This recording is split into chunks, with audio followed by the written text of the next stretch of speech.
Hello, welcome to Cable's Conquests. I'm your host, Archie Cable, and we're here to talk about Marvel Crisis Protocol.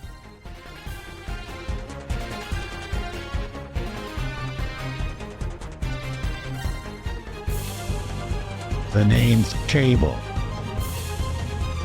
Remember it. Hello, welcome back to Cable's Conquests. I'm your host, Archie, and I'm once again joined by my co-host, Curtis Hodgson. Curtis, how are you doing?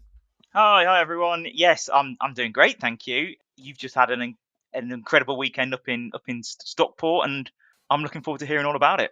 Yeah, that's right. So I've been in Stockport, which is near Manchester, at the UK Nations weekend. So this is a team event billed as kind of the UK Nations team event with the best of the best in the UK come together in a team format. So it's a 4-round.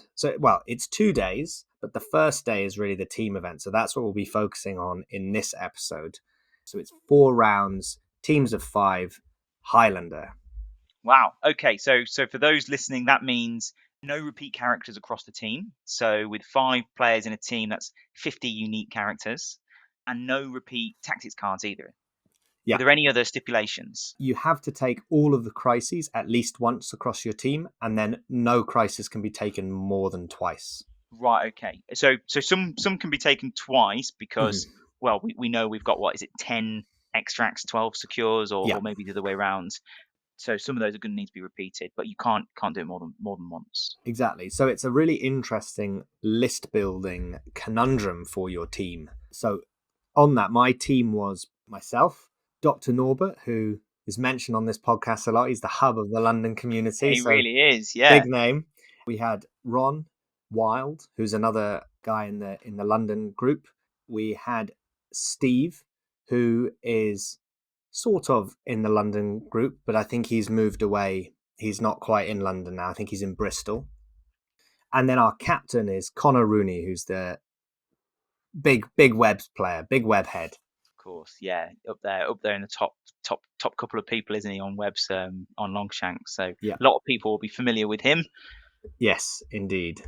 Wow, so a bit of an all-star roster there. How did you feel, sort of joining those ranks? Yeah, it was. I was kind of one of the last recruits. I think they're all planning on going to WTC later in the year, and so this is obviously a big event, but also kind of warming up for that. And I think their teams weren't all coming together for UK Nations, so they put together this team, and I was put my hand up because I was desperate to get involved. Great. Oh, excellent. Oh, nice. So you've been recruited in. You were able to join some of these players. Let's pause there. And then I want you to tell me all about your roster and also sort of how that fit in with the team building side of things. You're boring me. If you want to help me nail them, get your team together and let's get started. So this all-star team is assembled. I suppose with the team format, with you thinking about what you can take and what you can't take, talk me through what the others took in terms of affiliations, and then we'll pick up where that left you and what characters you took. Yeah, so my teammates were clearly taking this seriously, and the discussion started over WhatsApp probably about 5 months ago. Wow. Okay, so a lot of thinking going on. It was immediately after that Mutant Freaks Weekender team event that we had earlier in the year, and they were like, right, we're on it for UK Nations. Sure. And you didn't fancy picking defenders back up after that event? Not quite. And actually, I was kind of not getting too involved in this conversation at the moment, and I'll reveal why in a minute. But basically, Norbert pretty quickly settled on X-Men. He likes having a lot of time to practice, so he was like, I'll take X-Men. Yeah, and having seen Norbert, gone to events with Norbert over the last couple of months, he's been going hard on X-Men and has been getting lots of reps in with them, really sort of honing in his trade. Yeah, absolutely. And Connor went with webs, because Connor is very good with webs, and so it made a lot of sense. Absolutely. Play to strengths. Exactly. We had Ron ended up with Guardians. He was with Brotherhood for quite a while, but actually decided he wants to play the more attrition-y list, so he ended up taking Guardians. That makes sense. You've already got 2 players who are settled on maybe more objective-focused crises, so to have have a bit of a beat stick that people are a bit scared or will try and dodge, or that you can put into another beat stick. Makes a lot of sense in a team format. Exactly. And then Steve took Black Order Cabal, so the big bad attrition list. Wow. Okay. So yes, so two attrition-y rosters there, and then two that are more objective focused. Yeah, and so that left me with a decision to make. So I was considering Shield for quite a long time. I think they work quite well in teams, but then they announced the new Spider Foes, and they weren't coming out until quite later on in the year. So I kind of was holding back on doing any roster building until I'd got that box in my hands. And I bet with the delays in the postage and stuff, you must have been in agony waiting to see.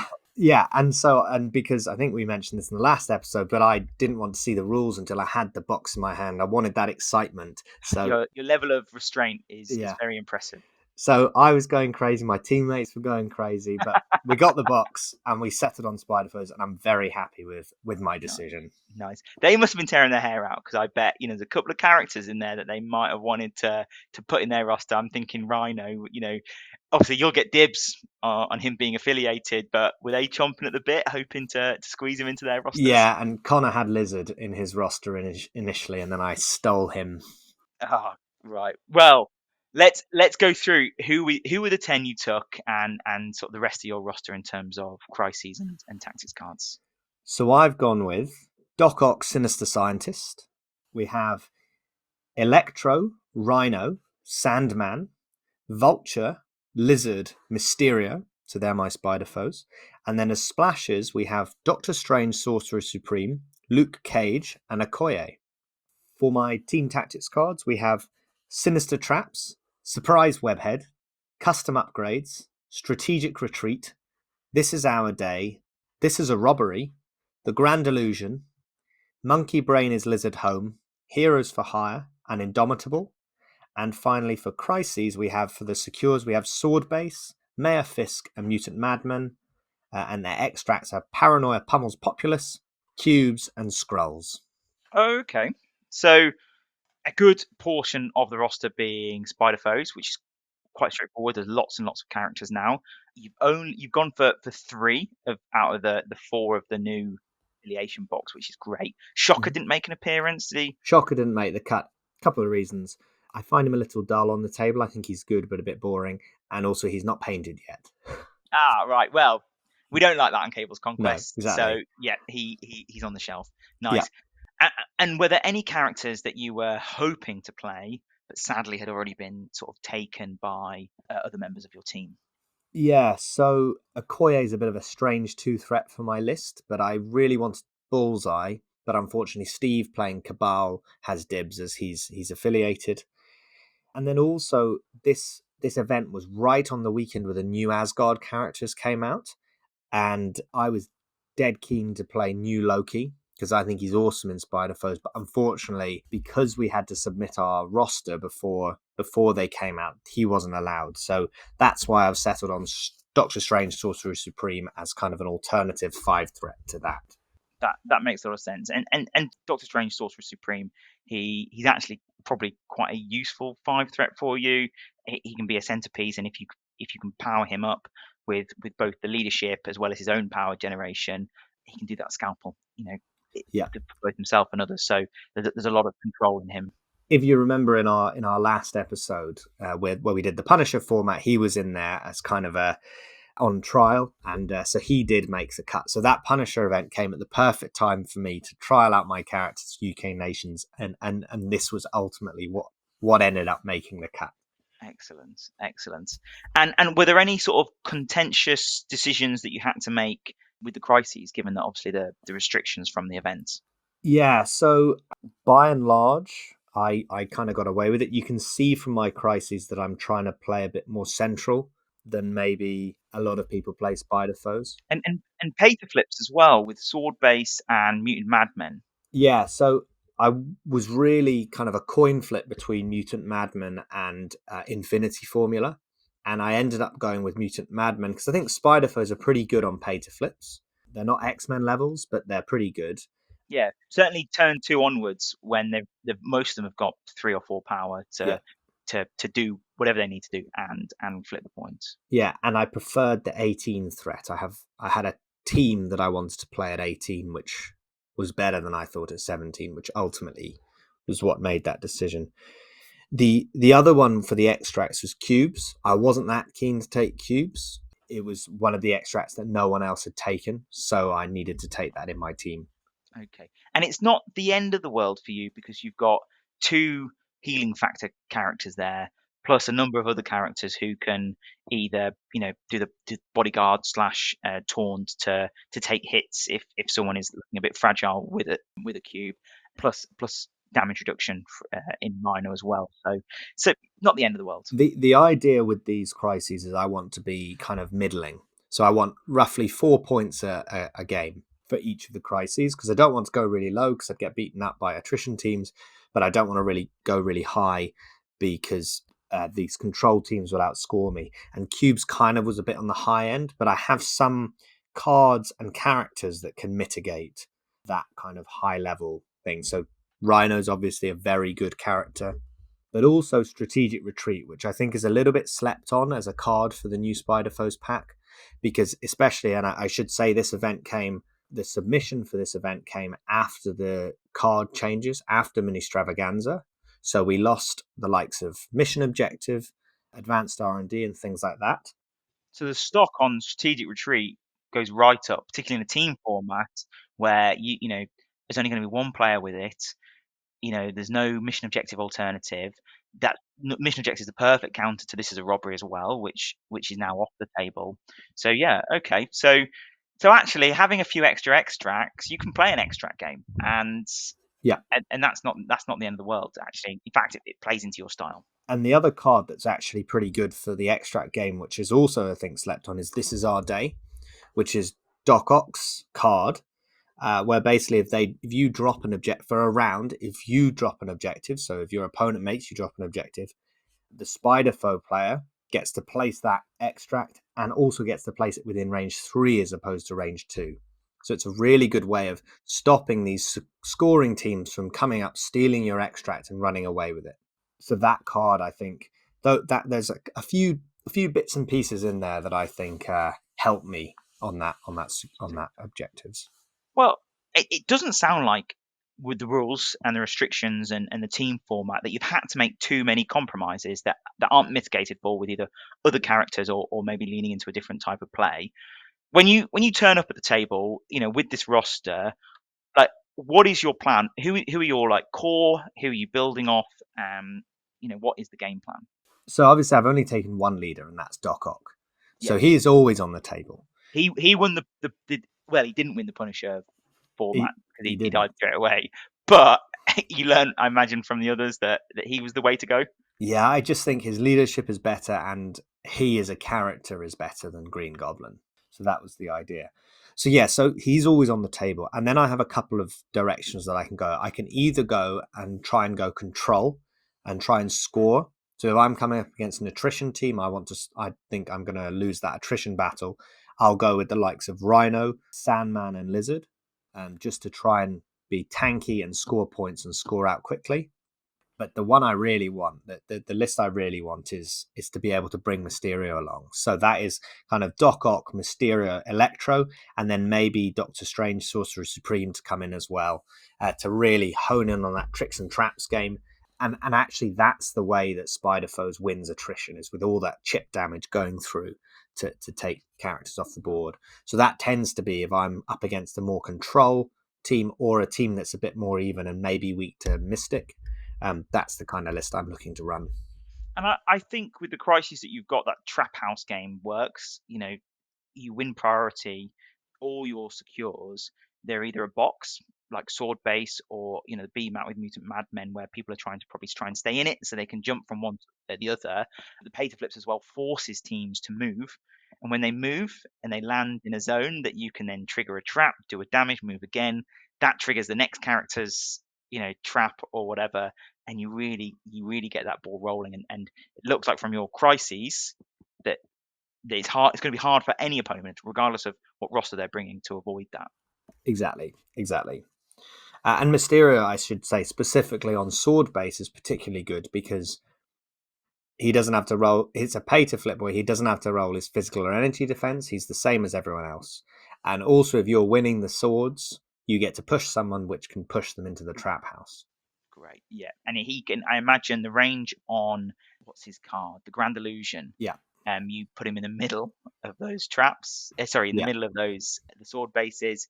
That range 3 pretty much covers that full square. Exactly. It's nice and close, so that all of that stuff comes off. And Mayor Fisk sort of works in a similar way, where there are 2 points, but they're moving, but around they'll be moving around a central point as the tug of war of Mayor Fisk occurs. I suppose Mysterio likes that as well. Mayor Fisk was a late inclusion to this, and the reason is after my game against Dave in the Punisher event. And the reason I like it is because it's still fast enough scoring. There's still 4 VPs on the table, so you can still score quickly on that one. But yeah, exactly that. The Fisks move around, and that means that your opponent then has to move with you, and that can just be really strong for your trap house game. So one last question before we move on. Whenever I play against sort of that tricks and traps style game or characters that have it, I'll be very mindful of it, but I'll be thinking, right, when I do move, I move with characters that sort of want to take that 1 or 2 damage, moving into positions where if they were then pushed short, it wouldn't be an issue, or if you ran away short, you'd still be in range, and actually I would benefit from having that power or 2. What is your plan for those sorts of moves? Are you looking to just always be doubling down and just roll as many dice as you can to maximize your impact, or are you strategic? Do you use the tricks and traps as a bit more of a scalpel? Yeah, so really, when I say tricks and traps, I'm really focusing in this roster on Mysterio. Electro is in there as well with the tricks and traps, but the benefit of the tricks and traps on Mysterio is that if he deals damage, he gets to move. And so what I really use it for is, rather than chip damage, I use it as a mental tax on my opponent. They have to think about where they're moving, and say they have a character which has 1 health left and has to move into my trap range, then that's a really good way of getting them. But really, I want to use it to position Mysterio. And the idea is to position Mysterio, whether he wants to then attack or whether that Grand Illusion turn, which is the big turn with Mysterio, so that he is in a good position for that. So yeah, it's kind of more actually as a means of transporting Mysterio around without having to use actions, and as a mental tax on your opponent. And sometimes it pops off and you get a ton of chip damage, and actually a couple of chip damage means that character is so much more likely to be dazed on when you activate, when you make an attack.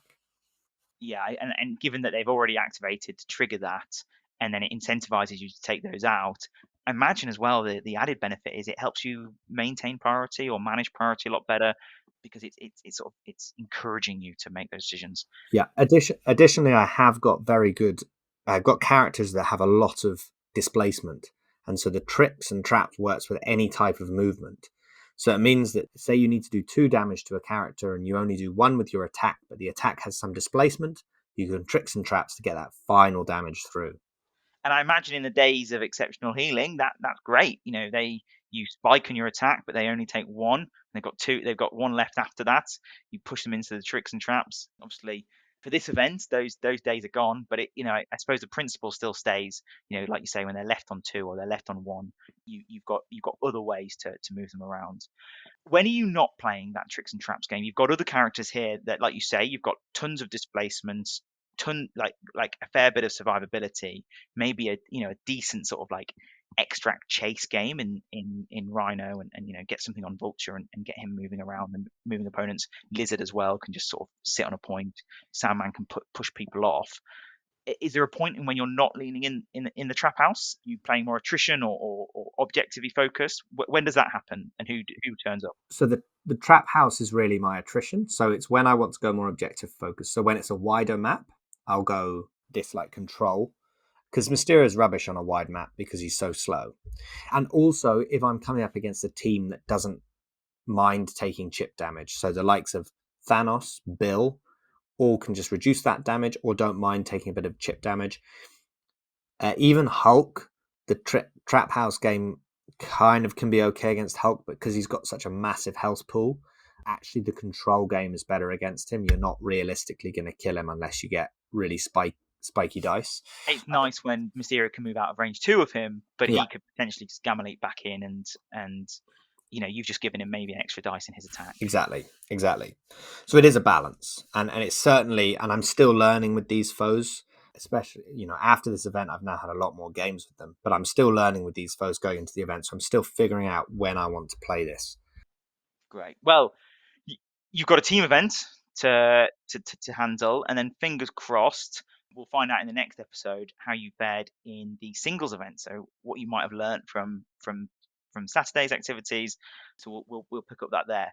But shall we head up the motorway and see who you're facing game 1? We're not retreating. It's victory or death. So it's Saturday morning. You've arrived on the Friday after a long drive up from Southampton up to the northwest. And I assume you got some pickup games on the Friday. They go okay? I did. I had a couple of great fun pickup games on the Friday to test out my roster, which was good fun. But yeah, the business starts on the Saturday. You've warmed up your dice rolling. You've cleared out all those triple skulls and your pure crits now. You've got your practice in. So round 1, who do you face? Well, round 1, obviously there's the pairing process that happens. So what is the result of that? Who do you land with, and what are they bringing? Yeah, so like you say, we've travelled up to Manchester for this. There are actually 4 London teams out of 16 that have travelled up from Manchester, including ours. I've already got serious FOMO knowing that there's so many of our local community over there. Yeah, and you travel to these events to play new people, and we draw one of the London teams round 1. Classic, of course you do. And there are lots of teams here. This is not a small event. This is not like 16 teams. So 16 teams. So it's still a quarter of the team, London. And actually, I think there were 2 Irish teams, and they played each other in round 1, and then there were 2 teams from Bradford, and they played each other in round 1. Oh no! I think Tony could have done. Tony the TO could have done with rigging it a little bit for round 1, but that's okay. We draw. We're playing against a team called Zeros for Hire, as I said, a London team. And I actually am put up first in the pairing process. I won't talk about the pairing process because it's complicated and not that interesting for the listener. And I ended up playing AJ, who I've played before, and in fact, I played at the Mutant. I lost to at the Mutant Weekender event with my defenders, so I'm out for revenge. Yes. And he, in an ironic turn of events, is playing defenders. Nice. So you turn up AJ, great guy. He plays locally to us. Very good player as well. So it's not an easy matchup for you round 1.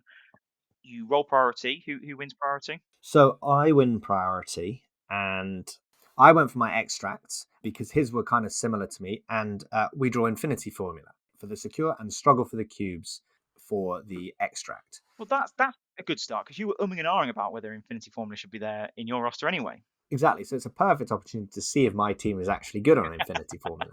And yeah, so we're straight out the core box to start the day. 17 threat, has to be 17 threat. AJ doesn't get the decision.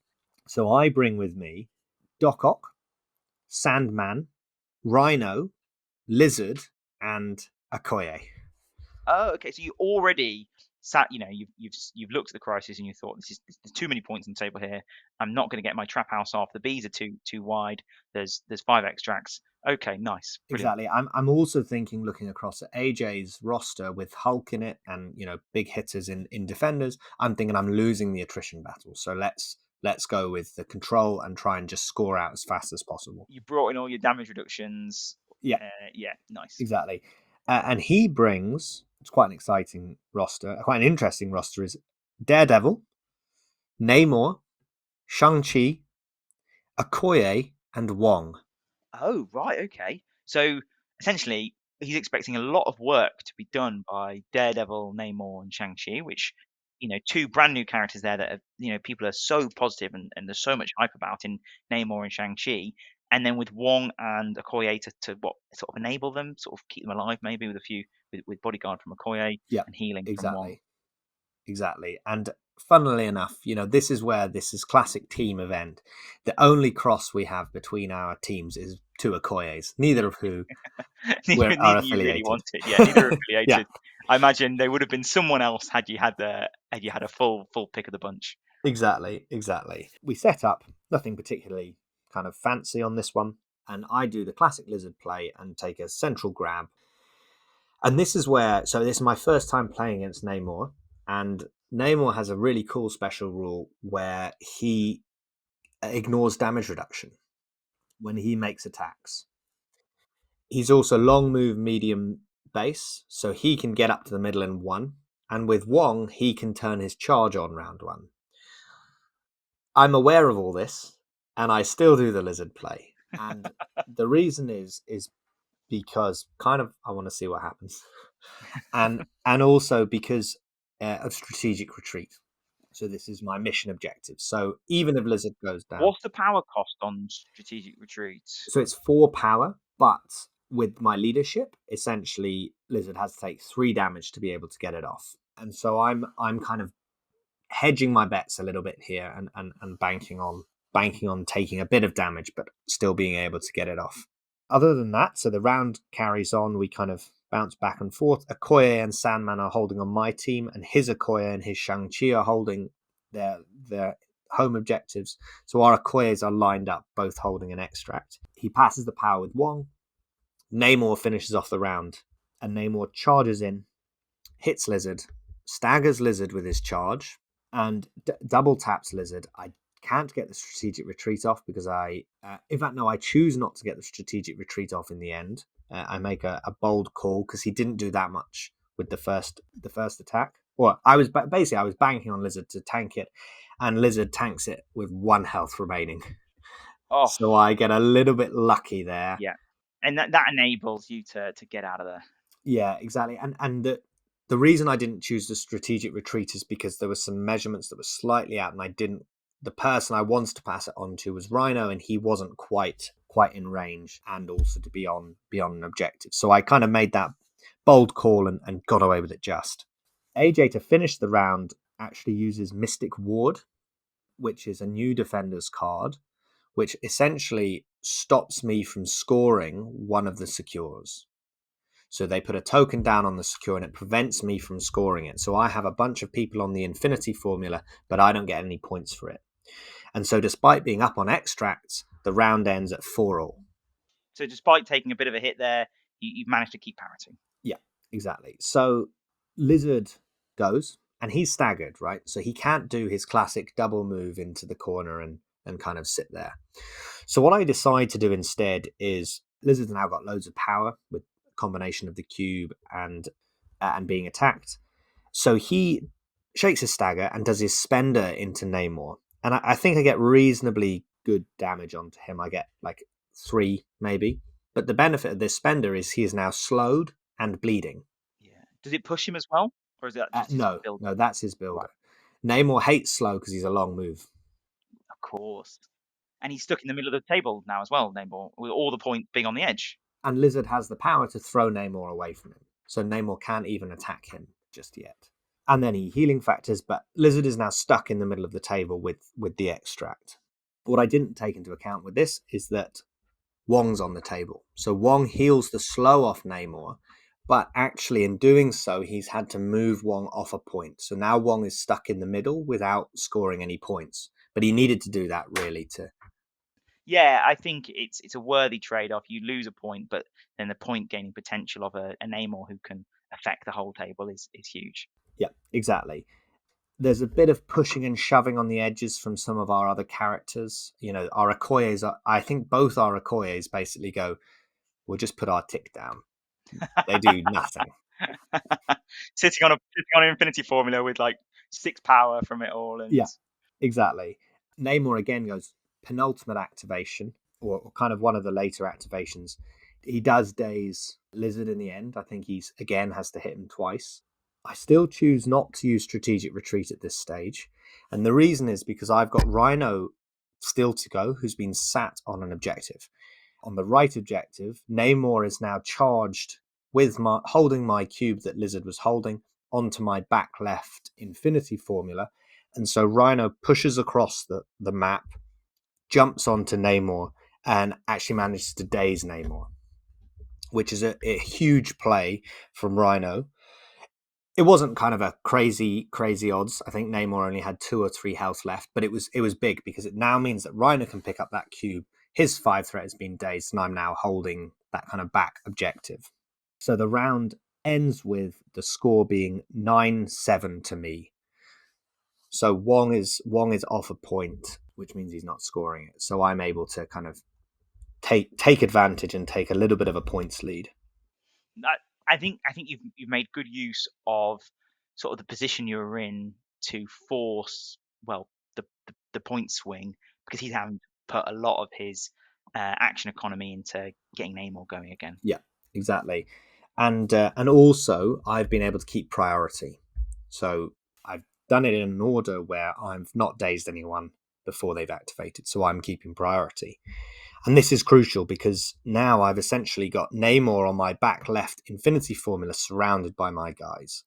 So Sandman activates and Sandman goes ham into Namor. Namor survives the Sandman attacks, but then I activate my trap card and play Surprise Webhead with 4 characters playing Surprise Webhead. Amazing. And this catches AJ. AJ thought he'd got away with it.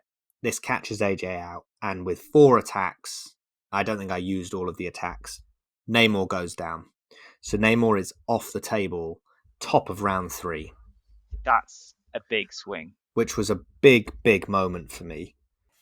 And at that stage, AJ's really on the back foot. So on the other side, on the right-hand side, he then activates Daredevil, and Daredevil moves up and dazes my Okoye, who's just been taking some chip damage from the cubes. So on that side, it's essentially his Okoyes and Daredevil, but he's now kind of controlling that side. But I've obviously got rid of this big threat on the left side.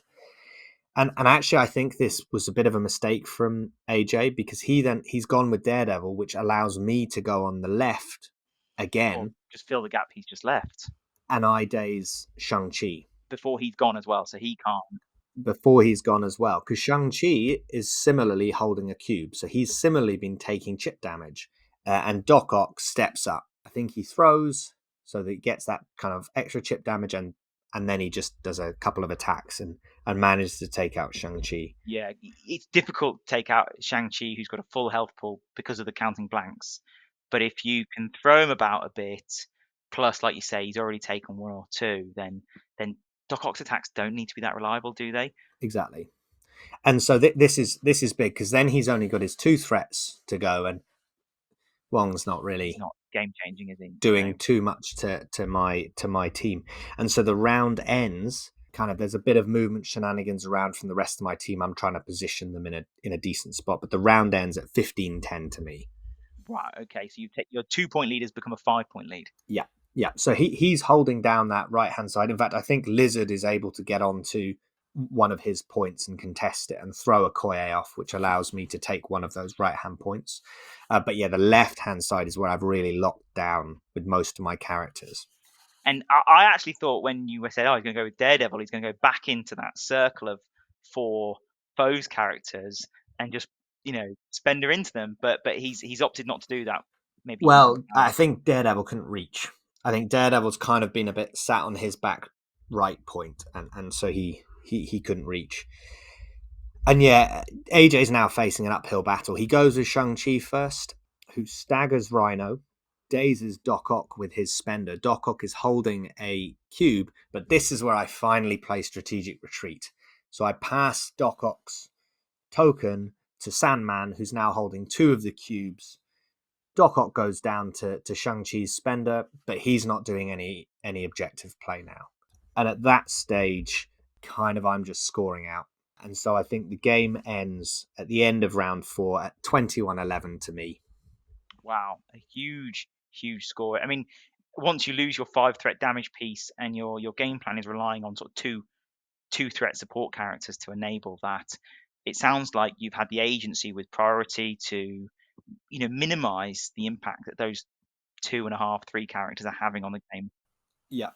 I think I made the right call to go with my control, but speaking to AJ after the game, I think he overextended Namor. I think it's a trap that, because Namor is a new character, people fall into where he's not actually that tanky.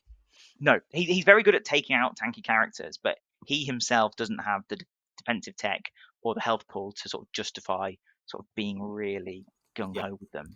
And actually, the fact that I had surprise webhead is something that he missed, and that was huge because I didn't take out Namor, and Namor would have been able to probably daze one, maybe two of my characters in his activation and be around for the next turn. Yeah, exactly.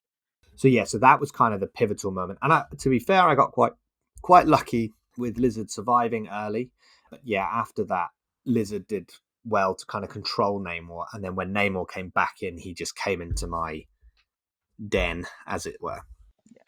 Well, congratulations, Archie. A big W. So that settled the nerves. Yeah, it was a good first win and a good first win for the team. Right. How did the rest of the team get on, of course? So the team, we ended up winning that round 4-1.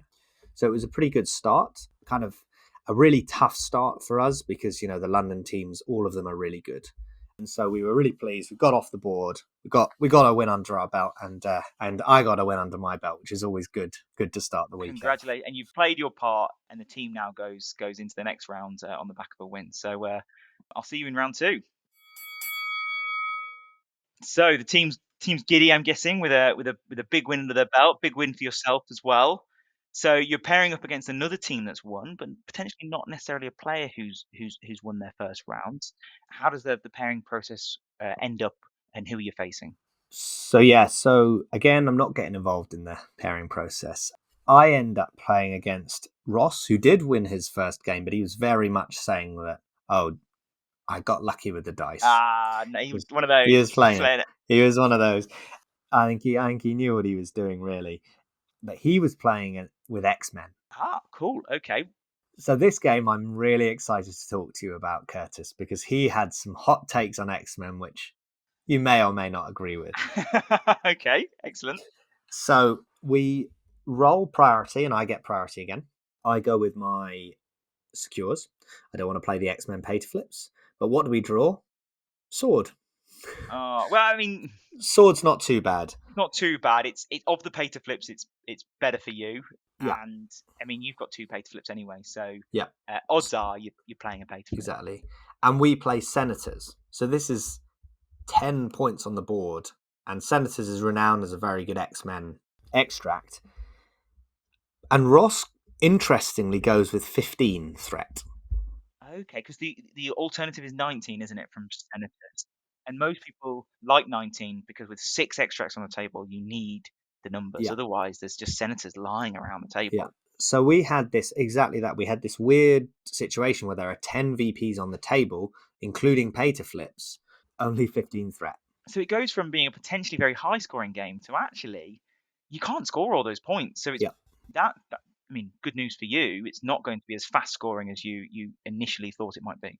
Exactly. And so my squad, I go with Doc Ock, I go with Sandman, I go with Rhino, and I go with Mysterio. Okay. So I'm doing a bit more Trap House, but I'm thinking with Rhino, I might need that robbery. That robbery could be clutch. So that's why I bring Rhino over Electro. Electro actually has a problem on Senators because he likes to not be holding extracts so he can bounce around the table. And can he not do that when he's holding an object? He has to drop them. So right, yeah. Okay. So that's my team, and this is spicy X-Men. Ross goes with Cyclops, Professor X, Bishop, and Domino. Very interesting. Okay.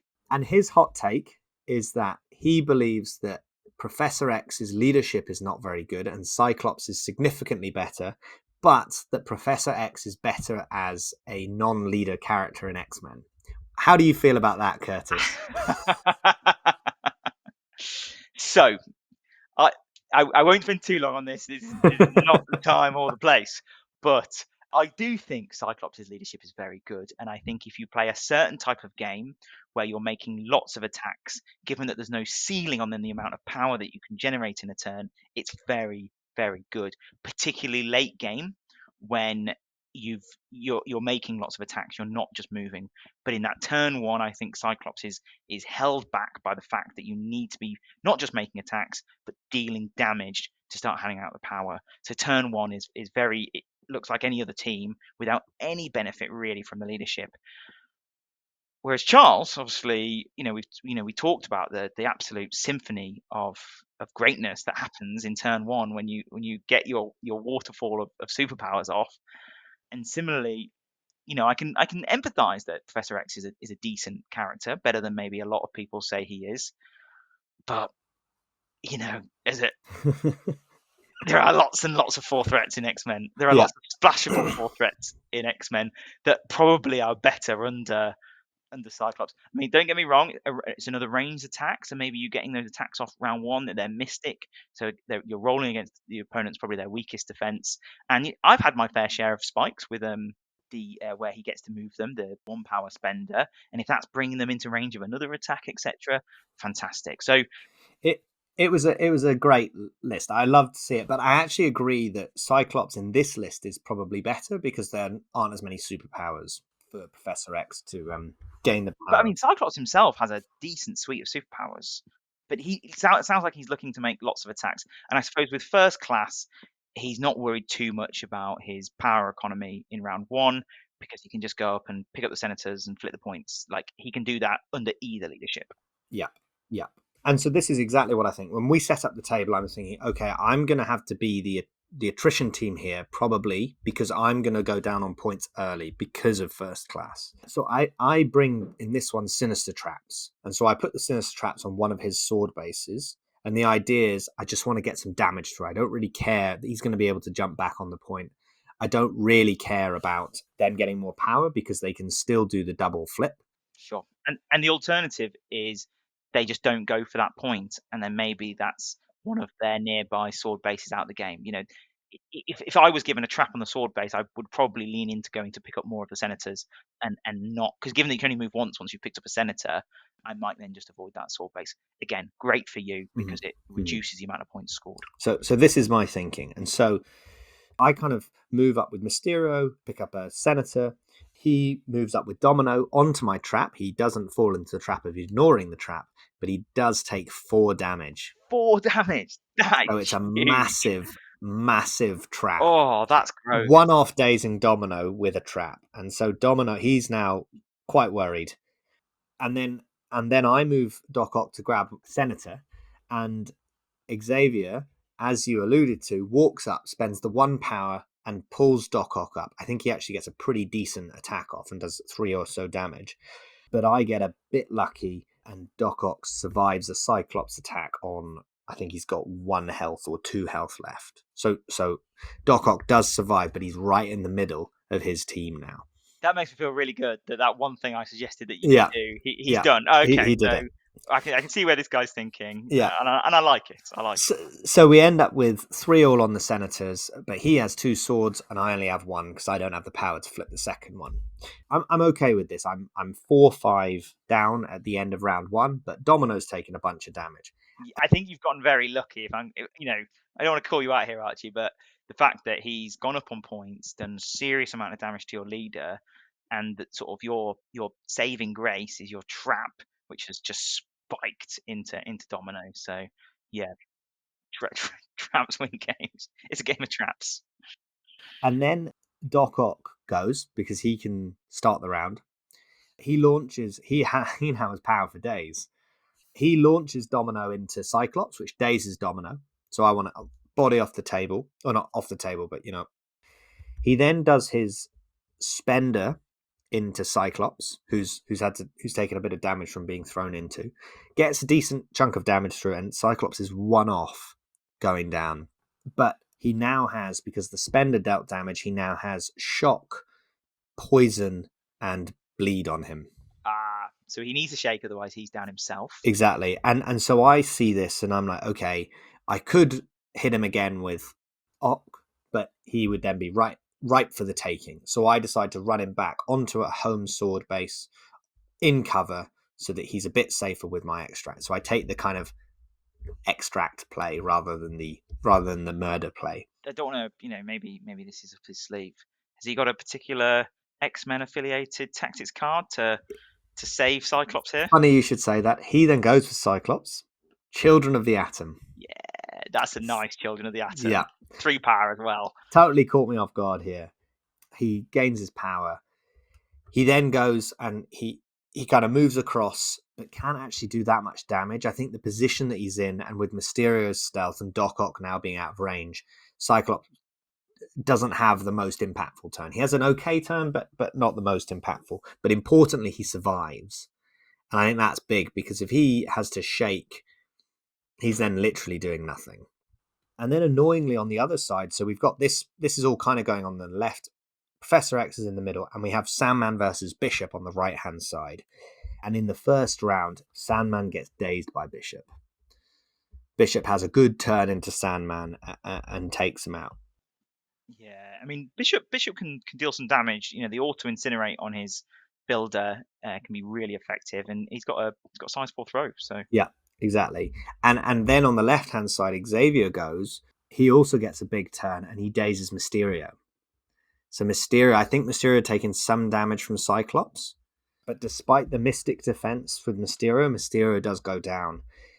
And then as my last activation, Rhino he's been pushed around a bit by Cyclops.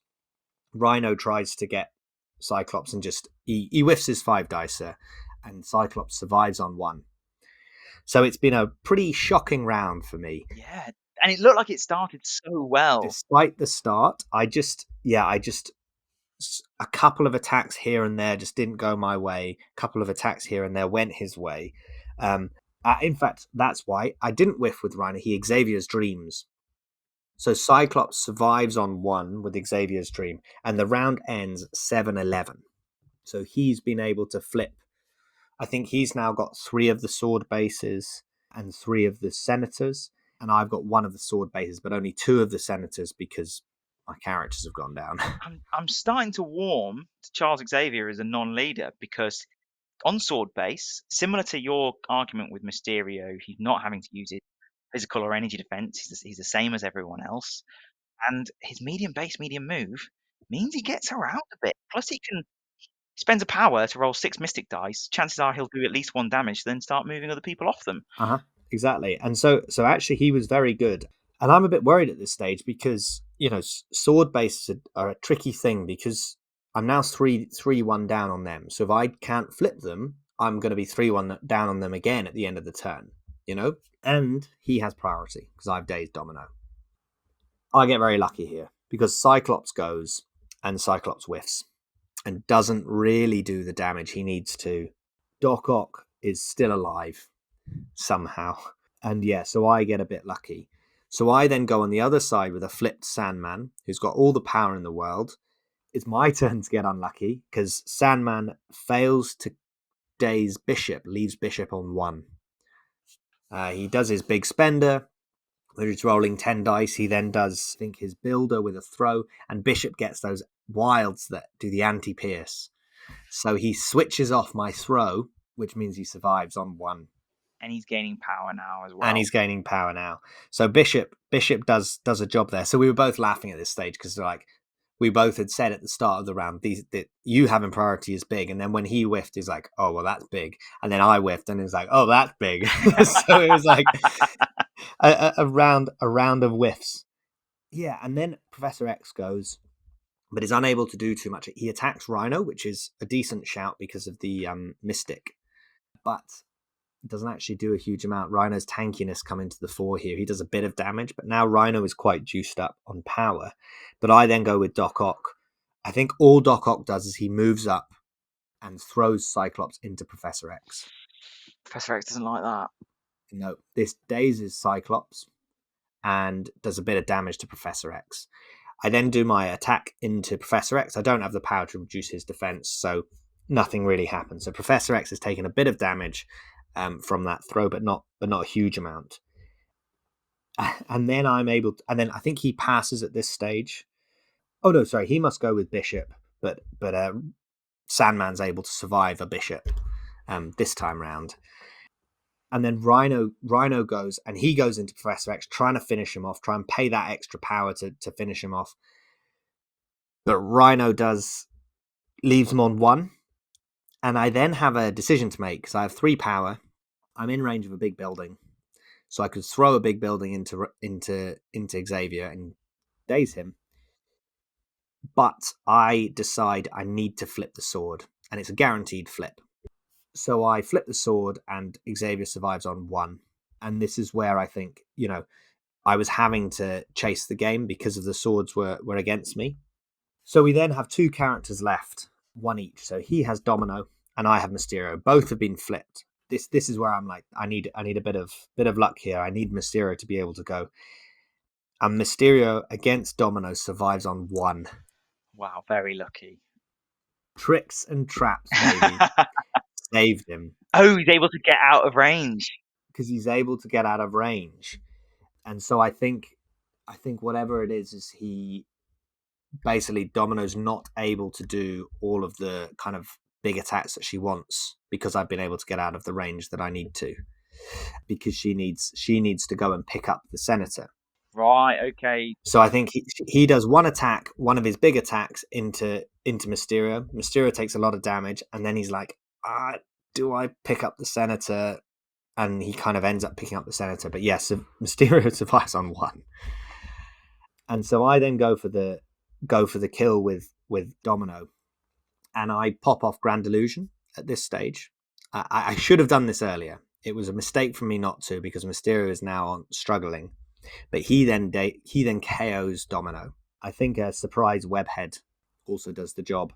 But because of the way I dazed Domino, I attacked her, she moved, I tricks and traps, I move onto the sword. She then drops her Senator when she dazes. I pick up the Senator and am now in a position to flip onto the point. So Mysterio being able to double tap and still get onto that sword, which is, risky. That's a big swing.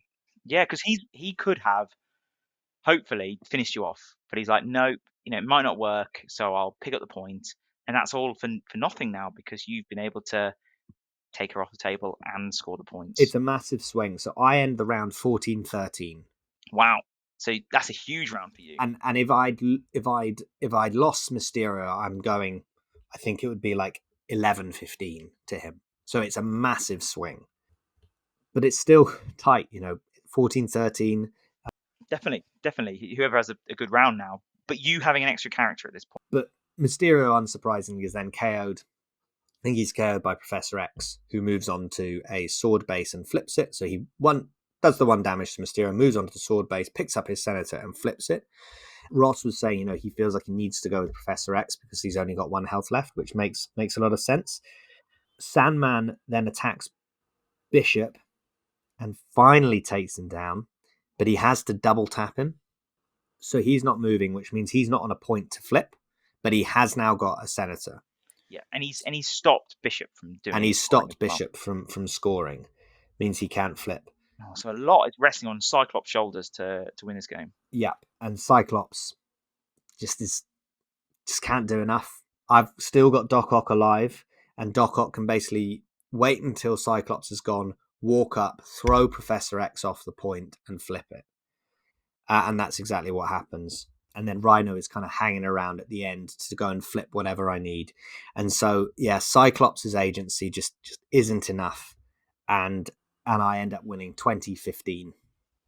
Yeah, it's that big final round. I think the fact that you've got the extra character, the fact that he's had to deal with Mysterio, and Mysterio is probably the one who's not going to be jumping around the table scoring you loads of additional points. But if he doesn't deal with him, Mysterio deals with someone else as well, because they're all relatively vulnerable to him. Yeah. I think going into that final round, Ross is in a tough spot. I think the big swing turn was Mysterio surviving and then taking out Domino. I think if Mysterio goes down there, I'm in a real tough spot. Yeah, definitely. Because I don't have a character left. And then he just doesn't, because I then also take out Bishop. He just doesn't have the agency to be able to deal with my character. And if he doesn't take out Bishop, you take out Charles. Yeah. So I think because Mysterio has survived on 1, I think, and because he has to then deal with that round 1, it puts you in a very good position to just respond to whatever he does. Exactly. Mysterio MVP. He's so annoying for people to deal with. That mental tax and the fact that he's affecting the whole game, not just his activation. Yeah, exactly. Very, very good. Exactly. So it's been a good morning. Great morning. 2 wins for you. We've got 2 wins, and the team won again. So fantastic. So what? Another 4-1 or another 4-1? Yep. Fantastic.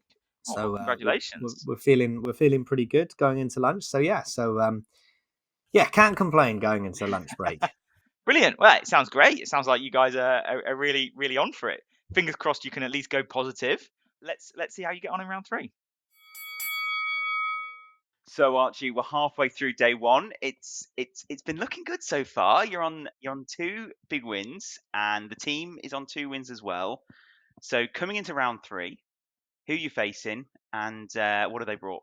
So I get drawn up against Quinn Duggan. He's a guy that comes on Rich Mid's YouTube quite a lot. So I've seen his face. Familiar, yes. Yeah, I've seen Familiar his with the voice face, but as well. I've never met him. I'm quite excited about this one because I'm facing the only Hydra roster in the team's event. Oh, really? Only one I think Hydra? there was only one Hydra.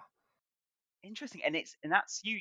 You got a special place for Hydra, haven't you? And actually, on the table, of course. And actually, the roster was a piece of me because it had Scarlet Witch, Baron Strucker, and Arnim Zola, which I think is an underrated combination. Yeah, you love that, the conditions game. Yeah, absolutely. And was Quinn looking to play that type of game? Did you speak a bit beforehand? Well, we didn't really speak about it beforehand. He didn't. We wanted to keep his cards close to chest. This is semi-finals time. It's quite a big, Oh, of big, course. Sorry, big deal. I forget. We're on these lofty Yeah, tables now. exactly. So we roll priority, and priority goes to Quinn, and we draw Paranoia, Pummel's Populace, and Sword. Sword is becoming a bit of a theme. And actually, as is Paranoia, I played Paranoia a couple of times. So between my secures, I think the only one I've drawn is Sword. Wow. And it's an interesting one, isn't it? Because of those 50-50s, it can be really rewarding, or it can be incredibly frustrating. Yeah. And also it's an interesting one because there's quite a lot of points on the table. There's 4 for the Sword and 4 + 1 for the Paranoia, but there's only 15 or 16 threat. Okay, so similar to the previous game, whereby you felt like there was lots of points on the table, but they all couldn't be scored. So actually, when you think about the pace of the scoring, you want to keep that relatively slow. That's still achievable in this game. Yeah. And so I choose 15 threat. And now this is where I think, okay, he's playing Hydra and his attrition game is probably going to be better than mine. So I decide to go for a little bit more of a control and objectives team. So my roster is Doc Ock, Rhino, Sandman, and Lizard.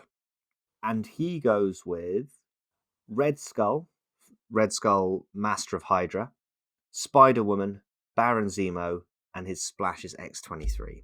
So he doesn't go with the Scarlet Witch, Zola Strucker, which I'm disappointed in because I love seeing that on the table. But it makes a lot of sense on Sword because that's a good kind of turret list, and Sword isn't that good for it.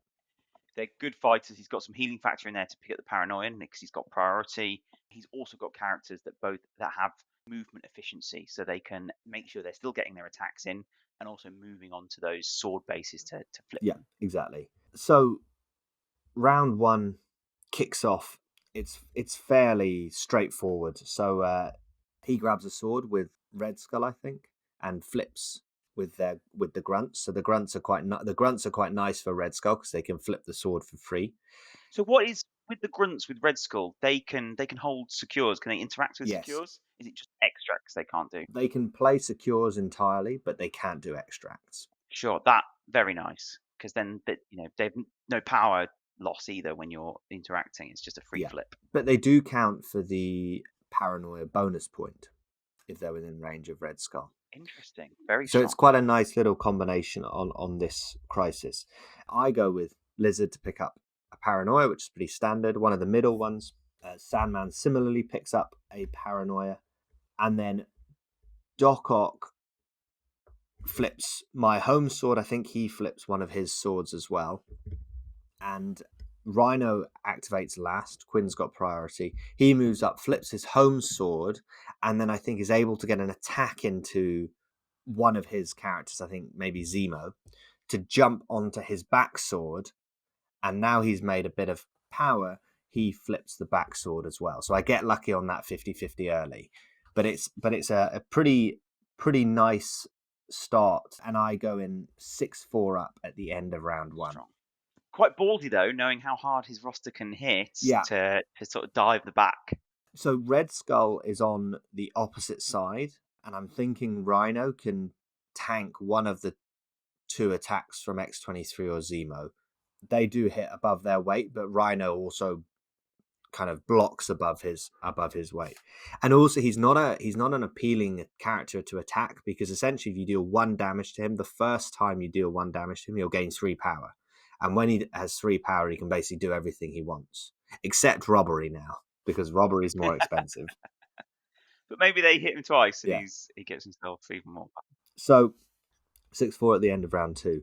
Red Skull kicks off the round, and he kicks off the round in a big way, dazing Lizard. Through doing it with the grunts as well, he gets essentially 4 attacks into Lizard. So it's probably not unlikely, and I kind of thought that this might happen. But Lizard has gained enough power before he dazes to strategic retreat. So he strategically retreats his paranoia onto Doc Ock, meaning that I'm not losing any of the extracts. So that's kind of the way I've used this card, is to be able to dive a central extract, take a bit of damage, and with the leadership especially, you're able to build up that power quickly enough to get that strategic retreat online. It gives Spider Foes a bit of a pseudo safe grab, because I mean Lizard is is a decent person to go up there, but he's not, he's in range of attacks, and like this situation, you put 4 attacks into him, you deal 1 or 2 damage each time, he's going to go down. But if you know that you've got strategic retreat in the bag, that he can then gain power through all of that to get back and get your extra back, you don't mind Lizard going down. With no exceptional healing now in the game, you've got to expect that Lizard can go down. Exactly. Yeah, and then I go with Sandman. So on the right hand side of the sword column is his Red Skull, and I think his Spider Woman. And Sandman goes next, and he moves up. I think he might have taken some chip damage from somewhere, but he's got enough power basically to use his grunt to hop off his grunt onto the back right sword. Red Skull is gone now, and then he does some beams to control Red Skull, to get Red Skull off the point, to push him away. And also that's the thing with Red Skull, is you want to keep him as far away from you as possible. So I was really going for that control on Red Skull. And then the point is now uncontested, so Sandman flips the point. So at the moment I've got 4 of the swords, which is great. I think then X23 does a little bit of damage into Rhino, as we expect, and she moves on to my back point and flips my sword. I think Rhino has a pretty poor turn despite having a little bit of power. He kind of doesn't do a huge amount and doesn't actually flip any of the swords, so that's a bit of a scunner. But I'm kind of holding a lot of that power for a robbery later in the game, because now robbery is 4 power plus 1 for the to pick up. 5 power. It's big investments. Yeah, it's quite a lot. But the big play comes at the very end. So because Lizard has been dazed, Quinn is giving up priority, and Zemo goes, and Zemo moves from the back left sword to the right sword, and he charges into Sandman, and he does a 5 dice attack into Sandman and whiffs. So no damage on Sandman. I think Sandman at this stage has taken 1 damage. I'm thinking, okay, that's good. And then the second attack, 5 dice attack, 5 damage. Oh, big spike into Sandman, which dazes Sandman. And you know what? It would feel less painful if it was like 2 damage off the first, 3 off the second, but the fact that it's like nothing, you're like, oh wow, the odds have completely changed. Now knowing there's only 1 attack. Exactly. Right, okay, don't worry about it. It was brutal because Sandman was holding a paranoia, and he was sitting on that sword. So now Zemo has the power to pick up the paranoia that Sandman has dropped, and can just flip the sword with no dice. So that's a big swing. That's essentially a 2 to 4 point VP swing, and the round ends 10-all. Wow. Okay, so that 2 point gain that you had in round 1, completely lost, and you've got 2 characters dazed. Yeah, and I was feeling it. before Zemo went, I was like, okay, if Sandman can survive here, which he's got reasonable odds of, I'm feeling all right. But then Sandman going down, especially in that manner, meant that it was all evens going into round 3. So Sandman goes first, just to try and do some damage, and I think he's able to take out Zemo. He's able to get some revenge on Zemo. Passing priority back to Quinn, though, it's a tough decision to put yourself in. But I suppose you don't want Zemo long moving onto multiple sword bases. If Quinn gets to go last, he doesn't mind going last, maybe on the sword base. Yeah, that was my thinking. But actually, Quinn had a sneaky play here where he popped double agent with Spider-Woman. So now I think he put it on Rhino, which means that if Rhino activates and Spider-Woman has already activated, Spider-Woman essentially removes her activated token. So I wasn't really giving up priority. But yes, that was the thing, is that it's a kind of catch-22 on sword base, because you want to go last to be able to flip all the points. But in a game like this, where there's lots of characters being dazed, you want priority to maximize that. So yeah, I decided not to go with Rhino and get rid of the double agent, because I wanted to have a go with Sandman, because there was a Red Skull looming. And Red Skull, indeed, when he goes, he does the deed and takes out Sandman. I mean, it's one of those where he's rolling 5 dice or 6 dice, I can't remember, but counting blanks. And so suddenly his efficiency goes up a huge amount. And with the grunts as well, being able to do a bit of shooting, Sandman doesn't really stand a chance. And Sandman is a lot glassier than I think his card reads. I've played him a couple of times now, and the fact that he takes damage to bring the grunts in, he's only healing factor 1, so he's not gaining that back. He's essentially starting each round with 1 less health than his card suggests. And then on top of that, he's got no other defensive tech, really. That's the thing. I actually chose in this game for the first time with Sandman not to bring in any grunts, because I wanted to pick up the paranoia. And I didn't have... Well, I did. I ended up having one of my grunts in range. Yeah, it's the defensive tech. He has 4 defense dice, so he's pretty good against physical and energy. But if he doesn't roll anything and your opponent spikes, he's got no way of mitigating it, especially with exceptional healing gone. I really felt exceptional healing lack in this game, because I had Lizard and I had Sandman. Yeah, and they weren't gaining anything from it. Would you consider instant recovery in the future? Well, let me get onto that, because I wouldn't have before this game, but maybe after this game. So on this right flank, Red Skull has KO'd Sandman. So I then go with Rhino. Rhino throws a big size 4 piece of terrain at X-23. So him and X-23 are right next to each other with Doc Ock there. So he throws the big size 4 piece of terrain at X-23. X-23 blocks 3 of it, which is pretty galling, because, X-23 could get one shot by this. Just 3 defense dice. If she rolls nothing, she goes down. And then Quinn uses instant recovery. So X-23 has taken 2 damage and heals that immediately. So this size 4 throw has done nothing.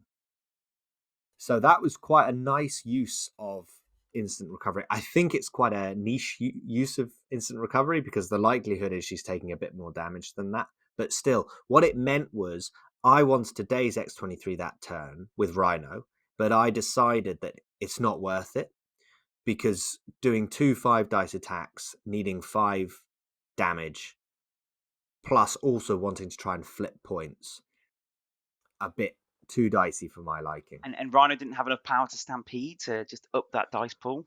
Well, he did, but instead I chose to rob her. So I rob her, I throw her away medium, which gets her out of range 3 of Doc Ock, and then I move onto my home sword base and flip my home sword base again. So now X-23 is got no extract and is in a bit of no man's land, because she's out of range 3 of Doc Ock and of Rhino. So she's going to have to at least move before she can do anything. That's a really good example of where you have a plan. You have 3 actions you can do, and you want to take X23 out, and the first one does not go to plan. Therefore, you've reassessed and you change your decision. Really good example, and probably better for you VP wise to do so. Yeah, and I think that was the right play. So now on that left flank, I've got 2 characters to his X23, who's basically only getting 1 attack. So and both of those characters have an objective. So I'm feeling pretty locked on that side. On the right hand side is a bit more dicey, but Lizard managed to survive some attacks and then kind of flips a point. He kind of I think he throws Red Skull even further away. Basically, my priority is getting rid of Red Skull, and then he flips some points, or that flips the point that Sandman was previously occupying. So it's kind of it's Lizard against the world on the right hand side, but I'm feeling pretty locked on that left hand side. I think I actually got it wrong earlier. I don't think this was the turn he popped Double Agent. So he does gain priority from. He does gain priority from this. Yep. Sorry, I'm getting this all wrong. I didn't daze. I did some damage with into Zemo with Sandman, but I didn't daze him because Lizard finished him off in his turn. So I think Lizard threw Red Skull, finished Zemo off and flipped a point. So it meant that he's got last activation, but I'm keeping priority. So apologies, listener, if that's confused. I'm getting my rounds mixed up. Confused me as well. Yeah. But okay, with the state of the table is exactly the same thing has happened, but you've retained exactly. Priority. And now, dear listener, if you're on the Facebooks, you will recall that I posted a post pre the loss of exceptional healing and no matter the cost, very tongue-in-cheek, saying that X23 is no longer a playable character.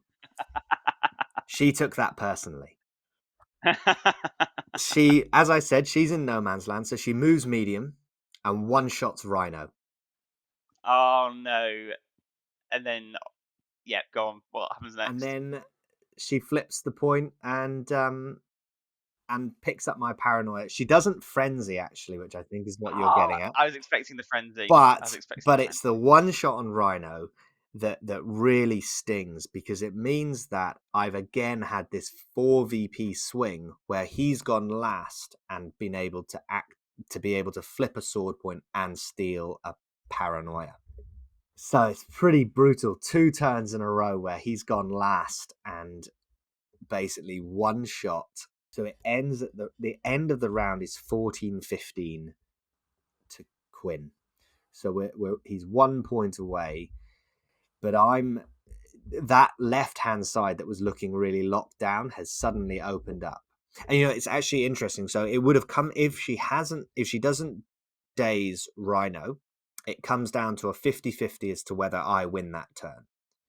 Because she is moved on to the contested sword base with Rhino, with no means of getting Rhino off. So if Rhino survives, then it's a 50-50 as to whether I'm gonna win that turn. Right. Yeah. Because you would score 6 yourself. Yeah. So it's a big play from X23, and like I said, we were joking about it afterwards with some of the other guys on the team about how I totally asked for that one. Yeah, absolutely. Go on, Laura. Well done. So round 4 kicks off, and I decide I want to finish the job on Laura, and so I put all my eggs in the Rhino basket, and I take her out. So you successfully take her out this time. I successfully take out Laura this time, and so I pick up her paranoia again, and I again think I've got that left-hand side locked down, but I'm not quite as confident anymore because of what happened last time. I also then do a bit of a risky play because I'm feeling I need to get his characters either off the table or out of action for this round to stop them scoring. Especially because he's going second again, he can just mop up the sword base. Exactly. And so I go with a surprise webhead with a custom upgraded Lizard and Doc Ock. So Doc Ock into Zemo this is. So Doc Ock beams Zemo, gets the Incinerate off. So I'm a bit lucky. I think he gets like 1 damage in the Incinerate. And then Lizard, very lucky, finishes the job. Well, he's got extra dice against, Zemo hates having fewer dice because his rerolls are less effective. Yeah. And he's outside of range 2, so he can't even use Master Swordsman. So that was a needed play to get Zemo off the board to prevent him having a character that can just run around and flip points. But as expected, Lizard then gets KO'd by Red Skull, but it is by the narrowest of margins. So he gets exactly what he needs off his 2 attacks, and he also gets his trigger, which allows him to move onto the point. So it was so close. I was kind of thinking Lizard will probably go down here, but the first attack he had cover, so there was a bit of kind of prevention there, but he got the trigger to move on the first attack, so I didn't get cover for the second attack, which ultimately did the extra damage that he needed. So now on that right hand side, I have no characters left, and he's got that pretty locked down. And I should say this I think was his turn where he pops double agent with Spider-Woman. So Spider-Woman has already gone and done some things, but Spider-Woman has still got to go because of the double agent. Right. Okay. And that was put on. Was that how does it work? Double agent. Is it an active card? Does she need to play it the first time she goes? I think it's played in the power phase, I think. And essentially what she does is she says, this character, so in this case Doc Ock, when he activates, I remove an activated token from Spider-Woman. So if Spider-Woman has not activated yet, then she would get no benefit from the card. But it's kind of one of those where you can force your opponent into going with the character that they've chosen. And Doc Ock was the worst option for me to start with. It was very much between Lizard and Rhino as to who I went with. So Doc Ock has to go, and then Spider-Woman will finish the round off. And unfortunately, Doc Ock is millimeters out of being able to single move from his back left sword to the back right sword.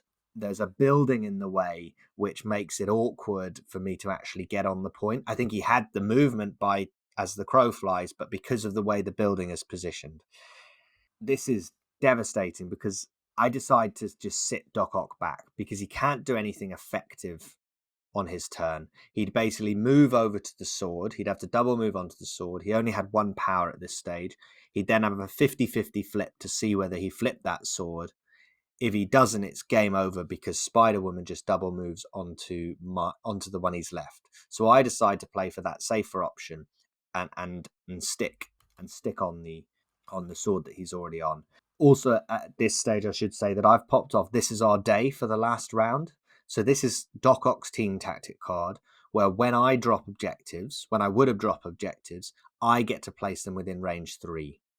And my opponent doesn't get to place them. And this was massive because Lizard was holding an objective when he got KO'd, which meant that instead of Red Skull being able to pick it up and essentially guarantee the win, I was able to place it far away in no man's land to prevent him getting it.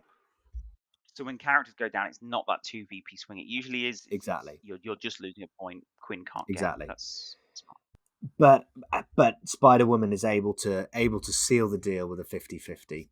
So she, I think, double moves onto Rhino's point and flips the point, and the game ends 17-20 to Quinn. So it's a really tight game. It's a really tight game at the end, and it came down to a couple of millimeters. Doc Ock not being able to get on that point and potentially flipping it to put that pressure on. I think when that happened, mathematically, there was always a way that Quinn was going to be able to sneak it that round, even without the 50-50. It sounds like that final law activation in the previous turn was a major turning point because, like you say, you were a 50-50 away from winning. And even if she gets it, but doesn't obviously take out Rhino, you go in, 15-all into that final round, and you've got priority. And it's slightly different, maybe slightly in Quinn's favour because of the attrition he's had and knowing that he'll probably be able to take at least one of your characters off the table and with double agent go last with a long mover. So it sounds like that turn before the last turn was critical. It was one of those games where dice spikes are a thing in MCP, but so much of actually dice spikes is the timing of them. It's because essentially what happened is at the end of round 2 and round 3, Quinn got his spikes, which were always going to happen with his attrition list. He's rolling a lot of dice. They're going to happen at some point. but they happened right at the end of the round when I couldn't react. And so that Sandman one where Zemo dazed Sandman, it went to 10-all as opposed to what could have been a 12-8 to me. And then round 3 when Laura dazes, it could have been a 16-13 to me. And as it was, Quinn was able to squeak it. The Zemo Sandman one was really interesting because I backed Zemo to take out Sandman in that situation. However, after the first attack does nothing, I then suddenly back Sandman to survive. But it's interesting that you get the same result as what you would expect to start, but under completely unexpected circumstances because of the spikes. Yeah, I'm not sure. I'd be interested to see what the kind of odds are on Zemo taking him out, because he never got the Master Swordsman online, and because he had no power after the charge, so he needed to have 2 power after the first attack to be able to get it online for the second attack. So I think then the dice becomes a bit dicier, because he's needing to do 5 or 6 damage off two attacks with a single reroll. But yeah, I kind of think, I could have got lucky and got away with it. But as it was, yeah, it was cruel because he did nothing on the first one. I thought I've got away with it. And then he spiked on the second one and got me. But no, it was a really good game. I love Hydra. I think they're a really cool affiliation, and it was really fun to see them at this kind of an event. I think they're a great option for teams because, apart from Zemo and maybe X-23 in this instance, but you don't need X-23 for Hydra, although she does work very well in them. There aren't a lot of characters that necessarily splash elsewhere within Hydra. There are lots of characters that splash nicely in Hydra that wouldn't be taken by other teams. It seems like it seems odd that there's only one that's in the teams format. I think it's just an underplayed affiliation. And Quinn played it really well, and I'm really pleased that he was able to get Hydra on the table and have them being effective, even though it was at my detriment. Well done, Quinn. Fortunately, a loss for you. How did the rest of the team get on, though? So this was a tight one. I think we were going into the final game, which was still going, which wasn't my game, was 2-all. Steve pulled it out the bag with a very narrow win. So we managed to squeak it 3-2. It looked like it was going all wrong at one stage, but we managed to squeak a win in the semi-finals and move on to the final. So Steve managed to make you save your blushes. You don't need to worry yet. You got the loss, but the team is winning and is now 3-0. So should we head into the fourth and final round and see how you got on? So final round for the team event. Sadly, couldn't get a third win, but the team is on fire. Team is popping. So I imagine high stakes for this final round. The winner of this could win the team event. Who do they pair you up against, and what are they bringing? Yeah, so there's a little bit of controversy about how the pairing process is done. I'm not going to go into details, but it ends up getting a little bit heated. It's the finals, This is a big moment. So after all this, I'd expect nothing less. After all this kerfuffle, I get paired up against Mick. So we're playing against the other Irish team, which actually has very few Irish people on the team. So Mick lives in Ireland, but is not from Ireland originally, and he is playing Criminal Syndicate. So a team that I know reasonably well. I've played a little bit of Criminal Syndicate before. And we roll priority, and priority goes to Mick. And we draw Paranoia Pummels Populace once again, and Mayor Fisk this time. Okay, slightly different. So a little bit of a difference. Same number of points on the board, but slightly different. Slightly different. And I choose 16 threat. So my 16 threat, I'm thinking, okay, I need a bit of control. I need a little bit of control here, because I don't want... He's got Kingpin criminals, I should say. I don't want Kingpin just sitting on a point and scoring it because he counts as 2. So I go with a fairly similar list to the last time. I go with Doc Ock, Rhino, Sandman, but I bring Mysterio this time. So Mysterio gets on the table. He's just such good control piece. really likes Mayor Fisk. We've spoken about this, didn't we, in the Yeah. when you're building your roster. So I'm glad you've put him on the table for this Yeah, game. that's what he's coming for. And Mick brings an interesting criminals list. So he brings Kingpin, Hood, Taskmaster, and then his splashes are Wasp and Deadpool. Interesting. Yeah, there's a few characters you don't see too often. I like Deadpool. He counts as being healthy when he's on his injured side, so great in Criminal Syndicate. But Wasp, I mean, she's on my painting table very soon, so I'm very interested to find out how she gets on because you don't see her a lot at all. And I'd never played against Wasp before, so I was thinking, oof, well played. Well played, Mick. Well played. So yeah, again, setup is pretty standard. We're lining up to pick up some paranoia, and I'm thinking as well, I've got to try and kind of get a little bit of a lead on the paranoias as much as possible, because until I start dazing characters, I'm going to struggle to secure the Fisks. Of course, there's only 2 of them, and he can just pile characters on. Exactly. Counting to 2, that's grim news for you. Exactly. So Doc Ock and Sandman pick up the paranoia with a sand construct tactically placed so that Sandman is getting the bonus point from it. So he's got to try and take out the sand construct if he wants to prevent that. And Deadpool goes wide, and Kingpin picks up the central one. So Kingpin ends up on the Fisk. And with Kingpin's leadership, I'm able to mitigate one of the Fisks, but I don't have the bodies to mitigate the second. So he wins one of the Fisks, and we draw the other one. And so the round ends 3-5 to Mick. So we both get 2 paranoia and the bonus point, and he scores one of the Fisks. And so I move that Fisk. And now I'm not too upset about losing that Fisk, because I then move the Fisk onto 2 characters. I moved it onto Wasp and onto Kingpin to stun them early, and especially Kingpin. I wanted to stun because it stops his damage reduction to the same degree, because he then has to spend 1 power, and he's only ever gaining 1 power from attacks. So this is my thinking.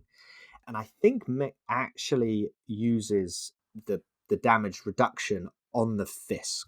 So he's spending power early. So Kingpin has now no power. So he's a good target for attacks at the moment because he doesn't have his defensive tech. However, I don't go into Kingpin because I see Rhino against Deadpool, and I think I can get Deadpool here. There's no exceptional healing. He's only got 4 health, and he's holding an objective. And Rhino does the deed. He manages to daze Deadpool, but he can't get onto the Fisk as well. I think he needed to do it in a few more attacks than I'd hoped. I jumped in, I threw something at him, and then I had to do 1 more attack to actually get him. But I get him, and that's the important thing.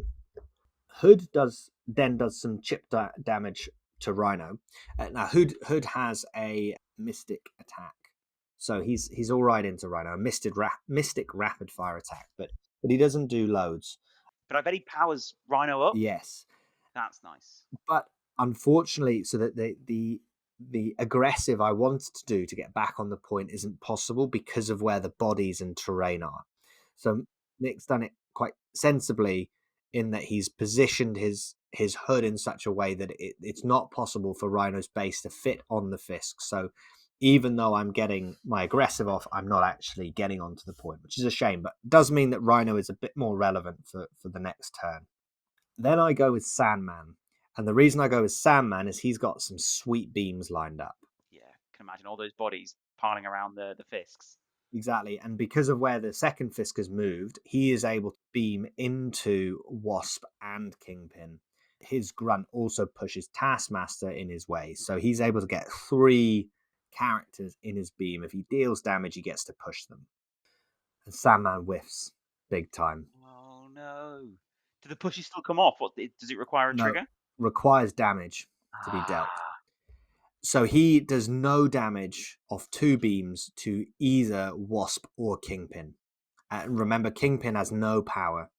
That is absolutely devastating because I'm thinking if I can get Kingpin off that point, he has to spend a turn walking, which is a bit annoying. Yeah, and he's got no power to then throw and stuff. And I've still got my other characters to go. And that was my thinking, was that I could line up this beam with that Fisk push these characters off, and they have to spend a turn moving. But alas, Sandman fails me on this occasion. I love Sandman, but he really let me down here. You're not selling him to me this event, and my experiences against him as well. I'm not convinced that Sandman is any good. And just to add insult to injury, Taskmaster then spikes into Sandman and dazes him. Oh no. So I think Taskmaster had maybe done a little bit of chip damage to Sandman because he's able to counter strike in the beam. But yeah, he spikes into Sandman and dazes him, and that is one of my healthy characters on one of his Fisks. So suddenly that Fisk is looking pretty tricky to get a hold of. So Mysterio and Doc Ock do their best, but again, they can't move Kingpin. Mysterio doesn't get any damage off on Kingpin, and Doc Ock ends up having to they both end up kind of having to move on to the point just to try and hold it. But ultimately, again, this leadership is just really good, really, really good, and he scores both of the Fisks this time, and it ends up being 6 points to 13 at the end of round 2. It's interesting with how the leadership scales, because I would have felt he wants as many points as possible, so he's counting 2 on them. But actually, even when there are only 2 to contest, it's doubly as hard because 2 bodies is 4 now, and then that's almost your whole roster just to take it off him. Exactly, and I think the thing with the Fisks specifically is they count as 2, so they're 2 points for each Fisk. So you're still scoring fast. And Kingpin criminals want to score as fast as possible.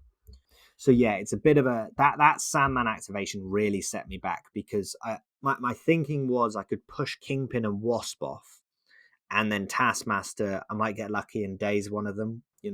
5-6 dice attacks, one of them might spike. But my thinking was do a beam, get both Wasp and Kingpin off with my first beam, and then hit Hood and throw him away. And maybe in hindsight, I should have hit Hood anyway because he'd already activated just to get him off the point. But yeah, that was the big turning point in that round. And with only 4 characters on my side and 5 on his, that's where it gets kind of tricky if you have one bad activation. But round 3, I have priority, and Mysterio pops the Grand Illusion. Here we go. This is the round. Oh yes, this is your Fisk play. Yeah, this is the Fisk play. So I think it's actually that Rhino that goes first, and Rhino robs Kingpin, but Mick has a very nice Indomitable. So Kingpin doesn't get hurled away, which is a shame. Might have been able to squeeze out the Indomitable earlier last round if Sandman had been successful, but I think Mick was saving it for the robbery.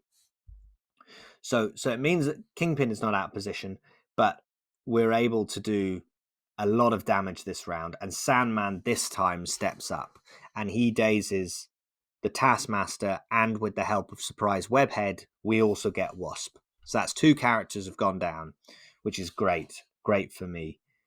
Mysterio survives on 1, I think against Hood and Kingpin. He has a couple of attacks, and then he does his thing and takes out Hood. I should say that Hood has actually, prior to this, has taken a lot of hurt for a 5 damage model. I underestimate that transform where he gets damage reduction by 2. Yeah, it's really good. He doesn't get many dice, but the damage reduction by 2 completely mitigates that. But Deadpool coming in clutch here, counting as healthy on his injured side. Deadpool is a way away, so I decide to ignore him because he's too far away. I need to deal with the stuff there. But he kind of activates later in the round. And I think he eventually is able to take out Mysterio. But Doc Ock is able to throw Kingpin off the Fisk, and so I'm at least securing one of the Fisks. But unfortunately, because Sandman is injured, Deadpool counts as 2 because he's healthy on his injured side, so he scores the other one. But it's still a swing, and I'm back in the game at 12 to 15 to Mick. So Mick's not quite scored it out, but I'm holding a lot of the objectives, and he's got a lot more injured characters than he previously had, which makes that Kingpin leadership much worse. I hope it's not too little too late, because obviously that's the game plan, isn't it, with Criminal Syndicate? Get them on their injured side to mitigate the leadership. but he's only 1 point off now. So So what I do now is I move the Fisk basically so that they're on top of each other.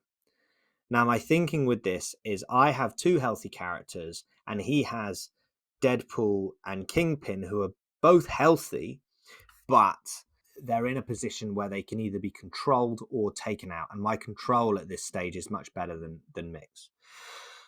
So this is my logic, is that I feel like I need to have, because I've got fewer models, I need to have an opportunity to score 4 VPs with 1 model. yeah, and it makes sense putting all your eggs in that one basket, because it makes it much harder for him to just run away with a point, because you can score 4 by just staying central, Yeah, exactly. plus any extras you have. He then steals priority with all according to plan. Oh gosh, yeah, that's so obnoxious. And I do what I think is quite a sneaky play. So Mysterio he's used his Grand Illusion. So I play custom upgrades on Mysterio. And my logic for this is that Mysterio is my only character that is not holding an objective, and he's not on an objective because he's just been dazed. So I'm trying to bait Mick into attacking Mysterio round 1. He'll get fewer dice, right? Yes, because he'll get fewer dice against, I think I put it into Deadpool or Wasp. Yeah, it must have been Wasp, because then he goes with Deadpool first. But I'm thinking this is quite a sneaky play, because it means that Mysterio, if he goes down, that's my 3 threat who's not holding anything. And I've got 3 other characters, 2 of whom are healthy. Mick takes the bait and one-shots Mysterio. Oh, Which is a bit of a scanner. I'm hoping that Mysterio might be able to tank 2 attacks, but he's only 5 health on his injured side. Deadpool does his spender, which is a 7 dicer with a reroll. but it can do extra damage, can't it? Yeah, so that's a little bit unfortunate. My plan worked, but it didn't work as well as I'd hoped. I was hoping Mysterio might tank 2 attacks, and then if he leaves Mysterio alone, Mysterio is juiced on power. And Deadpool then he walks into the middle of all my guys, well, all our guys, does 1 damage to everyone, gains enough power to do his spender again, spenders into Rhino, and leaves Rhino on 1. So I'm in a bit of a predicament here. Rhino then goes, because I have to go with Rhino. He's a healthy character, and I need to try and do as much damage with him as possible before he goes down. And Rhino ends up leaving both Deadpool and Taskmaster on 1. So he's so close to having the turn that I needed him to have. But then, because he's left the Taskmaster on 1, I think the way that it worked was that I was trying to get into a position to throw a size 3 and do my attacks. And where Deadpool was, I couldn't quite attack him twice and throw the building. So I decided to go for the slightly riskier play, throw the building into Deadpool, attack Deadpool, throw the building into Deadpool, and then attack Taskmaster. But Taskmaster survives on 1, and then he counter-strikes Rhino to daze him. Oh. So it's an oh so close from Rhino. You had to take these risks, though, didn't you? Him being 1 point off, you couldn't be passive in this final round, otherwise he just runs away. Exactly. And I'm thinking as well, if I can take Deadpool out, that's one of his healthy characters gone. And the Taskmaster goes and he does a ton of damage to Sandman with 1 attack, and then he decides to run away because he decides that he wants to preserve the points. Yeah, and knowing that Rhino is now down and Mysterio is now down, the likelihood of you then scoring out on those Fisks is much, much lower. Yeah. The Sandman then has a decent turn and is able to daze Kingpin, because he's now got a decent amount of power, so he's able to do a spender into Kingpin. And Kingpin's still got very little power because he's not done a huge amount and he's been stunned. Yeah. So Sandman is able to take out Kingpin, which I think is massive, because that's his other healthy character. So now I've got a fully healthy Doc Ock that if he can survive, I can score that Fisk. And he's got Hood and he's got Wasp left, and he's got no control with Kingpin gone. So I'm thinking Doc Ock's got to tank something. But then Hood goes and he spikes into Doc Ock with his 4 dice rapid fire and dazes him. And with that, the game is over. And he takes all the points, and it's a massive swing to him, and the game ends 24-13 to Mick. Wow. So yeah, the only point you're scoring is the 1 paranoia you've still got on Sandman, is it? Yes. Yeah, that's right. Oh, I mean, you had to take the risk, didn't you, in that final round? You had to play ballsy, knowing how close he was, and knowing that right, we need to put him in a position where he can't just run away with 1 point and win the game, because that would hand enough points to you to overtake him. In doing that, though, he's realised he needs to start taking your characters out, and he's managed to do it. So well played to Mick. Yeah, well played, Mick. It felt really tight. It was a really swingy game, and actually the dice reflected the swinginess of the game. Mick got some good dice early. I then brought it back with my Grand Illusion turn and getting some good dice when I needed it. And then that final round, Rhino almost having the perfect turn. But in not quite having the perfect turn, almost had the worst turn in the end, because it didn't take either of them out, and that ability to counter strike on a character with only one health is savage. Yeah, and I wonder if actually that was a mistake from me attacking Taskmaster, because I knew that the counter strike was on, but I felt like I needed to take him out. But I think the way that the position worked, I wasn't so bothered about leaving Deadpool on 1 health, because I had other characters that could finish him off. Doc Ock's got a throw, which I can just throw him into someone and then he's gone. But the way the position works, I couldn't quite hit Wasp. That was who I really wanted to hit, because she doesn't have the counter strike. But I ended up having to take the gamble into Taskmaster. Got 1 off, so I was really close, really irritatingly close. And that was the swing. But then, to be honest, that last round, the big one was Hood being able to take out Doc Ock. And Hood needs to do it in 1, because he then would have to, otherwise he wouldn't be scoring any points. Well, he probably would have double attacked Doc Ock, but then if he failed to take him out, he wouldn't have been scoring any points. So then Doc Ock can move and try and do some damage, either do some damage to Wasp or throw her away and sit on the point as a healthy character. And Wasp would probably have only been able to get 1 attack into him. So it was a really tight final round, and the score blew out at the end, basically because he had characters left to just it was that whole Fisk being in the middle. He just needed 1 character on it. Yeah, but the paranoias can really run away from you if you manage to take them all at the end with the bonus point in.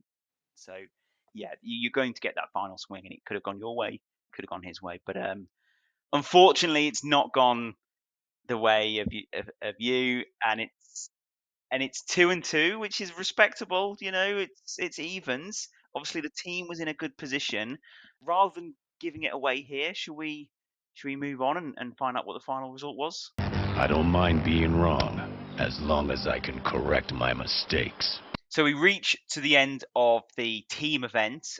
You obviously have gone 2-2, but so far to this point, you've contributed to your team, and they were at the end of round 3, 3-0.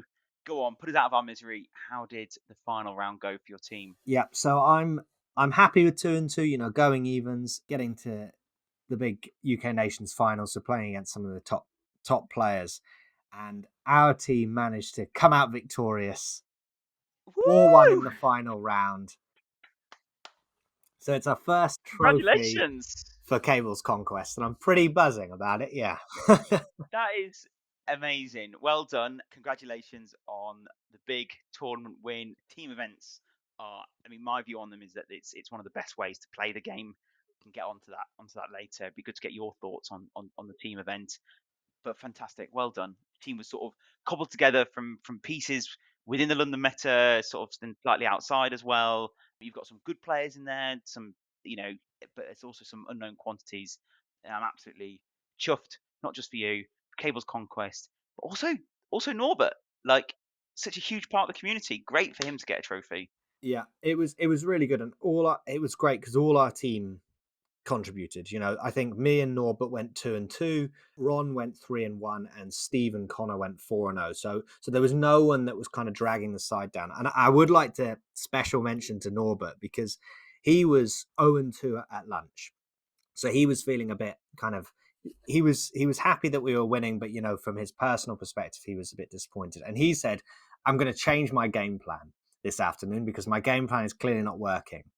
And then he went 2-0 in the afternoon. And in particular, in the final round, he played Torbjorn, who's he was the Swedish captain of the Irish team, but he's a very good Swedish player. They won WTC, the Swedish team, with him at the helm, and he'd been beating people for fun, and Norbert managed to have his number. And so I was so pleased for Norbert. Norbert pulled out some absolute rippers in those last 2 rounds. And it's incredibly difficult in the teams format when the team is winning and you're losing, because it doesn't, like normally in a Swiss ranked event, if you start losing games, you should get pairings which are easier in quotation marks, but players who are also losing. So you can say at lunch, I'm going to change my game plan, and then you win games. You don't really know whether it's because your game plan was better, your opponent was not so good, or a bit of luck. But in Norbert's situation here, he's climbing the mountain because the team is going into tougher and tougher opponents. He was likely, like as you've described there, is competing against tougher and tougher opponents, and he's changed his mindset, he's changed his game plan, he's learned from those first 2 games, and he's bagged himself two big wins. And it sounds like, particularly round 3, where the team went 3-2, that's decisive. That victory he's got there is decisive. So well done, Norbert. It was crucial. And so it was great. Well done to all our team. I mean, everyone performed really well, 3-1 and 2 4-0s. That's pretty good going in the team event. So really, really pleased with that. And we got a very nice trophy, which is now sat on my mantelpiece. Amazing. And is it the first or second MCP trophy for you?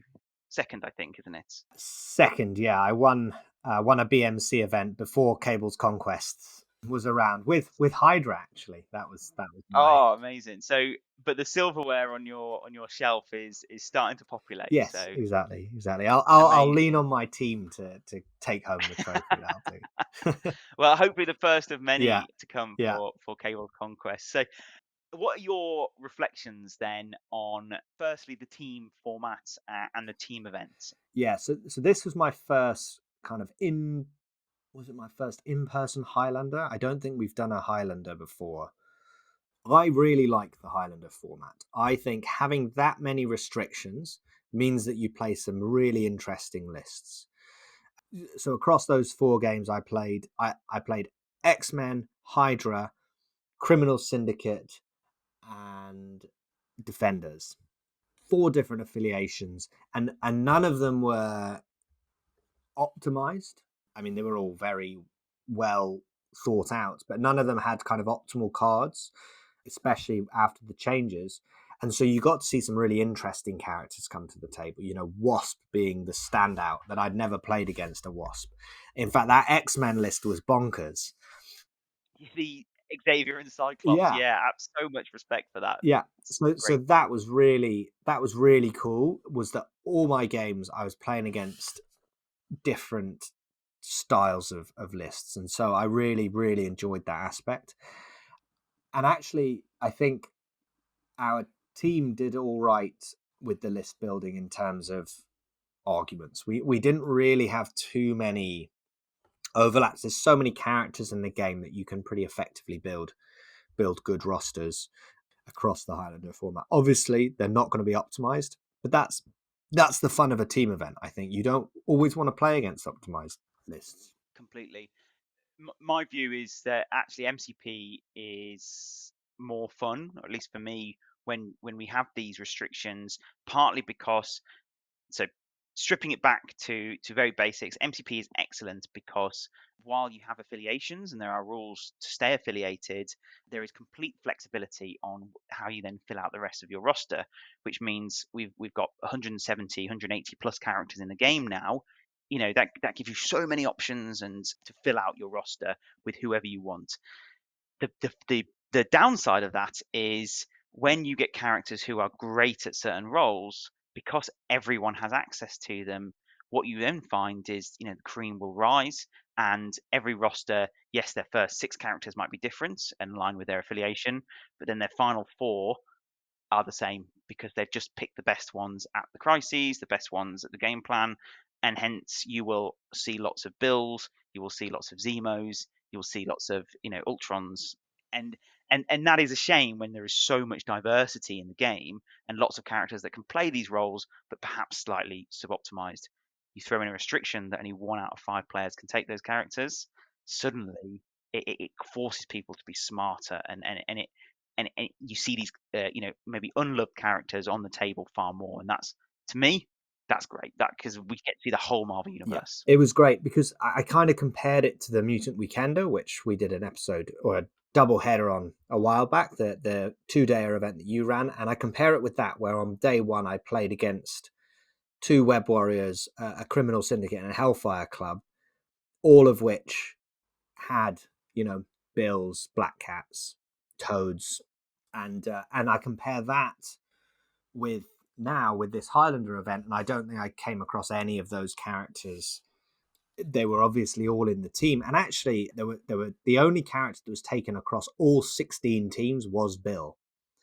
So I avoided Bill, but he was in all of them. So he's still very good, but it does mean that, only 1 in 5 rosters have him. And so that for me is just really nice because it means you're not constantly playing this against the same characters. Like you say, you have a little bit more, you need to be a little bit more creative in what you're doing. Absolutely. And there are lots of characters who can medium move, medium base, and throw. Just some perhaps not as reliable as Bill does it in the way he sort of blocks damage. And this allows those characters to shine. So yeah, good. I'm glad that played out. Reflecting then on the sort of the pairing process, how was that for your team? Do you think like your team managed that well to give yourself the best chance of winning the round? I have to admit, I was not very involved in the pairing process. Connor, our team captain, handled it, and he seemed to handle it well. We got 3 4 and 1s and a 3 and 2. So we clearly were able to match up. We kind of had planned to do a bit of a a traffic light system before the event, but we just didn't get round to it. So we ended up kind of leaning quite heavily on Connor's knowledge of the teams and of the games. Yeah. Sometimes it's a bit of a trap as well. Like I think the traffic light system is interesting, so it helps you be aware of your opponents. But if you get that wrong, sometimes it can bias your thinking, and it doesn't allow you to be more agile when perhaps something goes wrong in that pairing process. Obviously, you don't have full agency over it. Your opposing team is also making decisions. Yeah, it's a tricky one because obviously it's good to be prepared, but you can psych yourself out. And actually, I went into all my games kind of knowing what their rosters looked like, but I wasn't overthinking it. I was always thinking, okay, I've got a decent chance against this roster. I like your mentality with your spider foes, though. You're prepared to play anything. Yeah. That's kind of maybe we moving smoothly on to talking about the spider foes. I think what I've learned a lot about the spider foes is they're a pretty solid team. They've not got some incredible matchups, but they've also not really got too many bad matchups. And part of the reason is because of what I was saying at the start, is they can pivot very well between a control, objectives focused game and a kind of wide attrition team. I do think that the team event meant that I had to make some decisions that maybe I wouldn't have normally made. So Okoye and Luke Cage being ones in particular.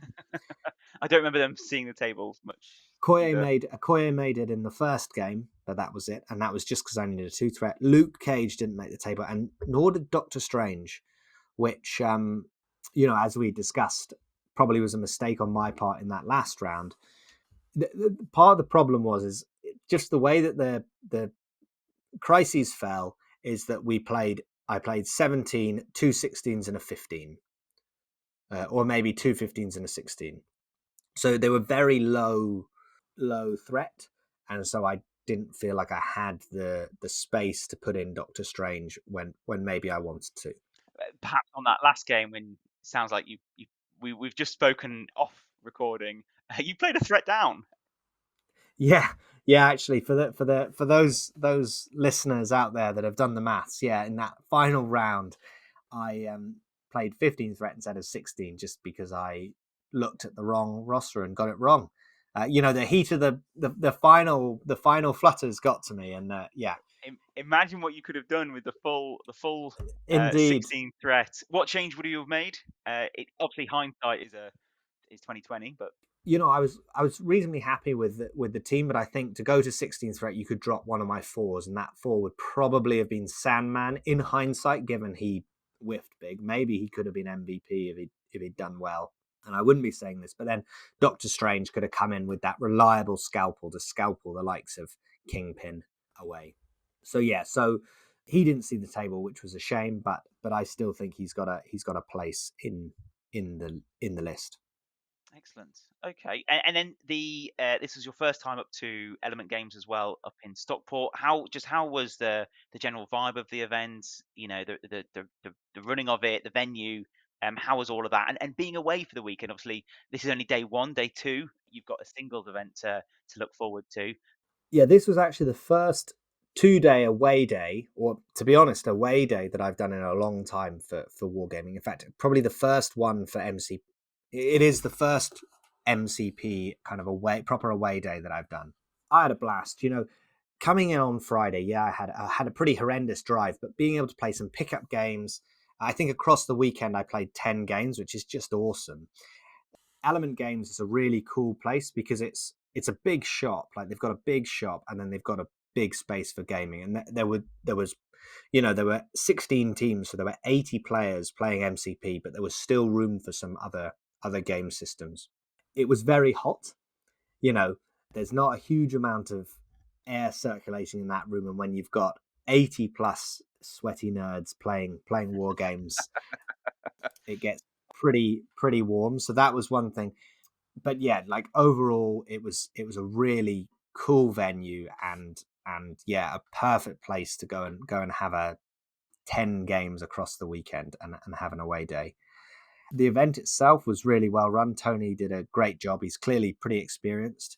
And the field, actually, generally, it was really cool because we got a lot of teams from all over the place. We got a lot of teams from all over the UK, got to play against players that I don't normally play against. And then we had a couple of international teams. So we had an Italian team come, which was really cool. I got to play against Federico on Friday, his Web Warriors. We had a nice themey matchup, so that was cool. And then, yeah, the two Irish teams. And actually, at the end of the teams, no team went 5-0 on one of the rounds, which is really cool. So everyone got at least one win, even if they lost, which is great because it shows that the field is pretty kind of balanced. Yeah. I mean, the winners of the event didn't ever go 5-0 either. So, there was always competition. There was no easy games, no easy wins, no easy rounds. So the quality of the player that's at this event is obviously very, very high. Yeah. And I certainly felt that in my games. I felt that the quality of the opponents was really high. All of my games were tight, and I could have very easily gone 4-0, but I could have also very easily gone 0-4. So it was really cool. One thing I would say is that the terrain was a little bit lacking. There weren't any or there might have been one Magneto Brotherhood player, but if I was a Magneto Brotherhood player, I'd have been pretty gutted. So are we talking sparse, or is it just sort of a lack of variety in terms of size? Quite sparse. I mean, it's a difficult one because there's 80 tables. So 40 tables. So you've got to give Tony a lot of credit for being able to pull together terrain like that. But yeah, the terrain was a little bit sparse. So maybe kind of a call out to the community. I think a lot of people provided terrain, but kind of getting as many people bringing up terrain to really populate the boards would be really cool. Yeah. Absolutely, and like going forward, it's quite straightforward. We do it when we have events in London, and it's quite easy to a roster for MCP is not the same as bringing an army for say 40k or Middle Earth or whatever. So packing a bag of a table's worth of terrain is relatively straightforward as well. So, and if they've got the mats, you just need to bring the terrain to put on top of it, just to make sure that every table has a decent amount of terrain, which would be great. I had serious FOMO over the weekend. I was following it on Longshanks. I was actually at a wedding on the day, which was fantastic. Don't get me wrong, but I was still every chance I got, I was following the results, and actually sometimes I didn't even give you a chance to breathe. I was commenting on your results, having seen it go to Longshanks before you'd even probably had chance to grab a glass of water and reflect on it yourself. So, and it was really, really fun to sort of watch the team go on, and not just that, you know, the multiple London teams that were there. It was really great to sort of cheer them on as well. And Yeah, it was brilliant.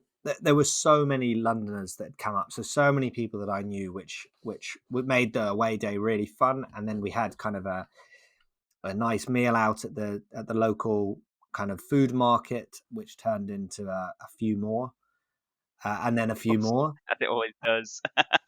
And I'll spoil it. We will probably do an episode on the singles, but there were 6 of us that ended up going out in Stockport, and of those 6, only 3 made the singles. It's quite a messy one. Yeah. What is the nightlife like in Stockport? I mean, enough to keep you out. Yeah, it's quite studenty around there, so it was quite quiet over the summer, but we still managed to find our way somehow. Fantastic. Well, it sounds like an absolutely cracking weekend, and congratulations again on the win, not just for yourself, but for the team. Pop that in the Cables Conquest trophy cabinet. And yeah, do you have any other final reflections before we close out? Not really, just great event. I'd love to do more team events. Trying to get on a team for WTC. So if anyone out there needs an extra player, I missed the boat with all of the London teams. That was way back before it was on my horizon. So yeah, I had a great time. I'm sure there'll be a team needing a mercenary at some point. So fingers crossed we can get Cables Conquest to the WTC, and then we'll have an episode on that as well. That'd be amazing. But yeah, I think we'll wrap it up there. I think it's probably been quite a long episode. I love talking about my spider foes, so I tend to talk a bit more. But yeah, so thanks very much for hosting, Curtis. Curtis, where can people find you? You can find me on Instagram. I am simple_edge highlights, but you can also feel free to drop me a message on other socials. I'm on Discord, in the MCP London Discord, as Curtis, or you can, you know, pick me up on other socials under the same name. So feel free to drop me a message.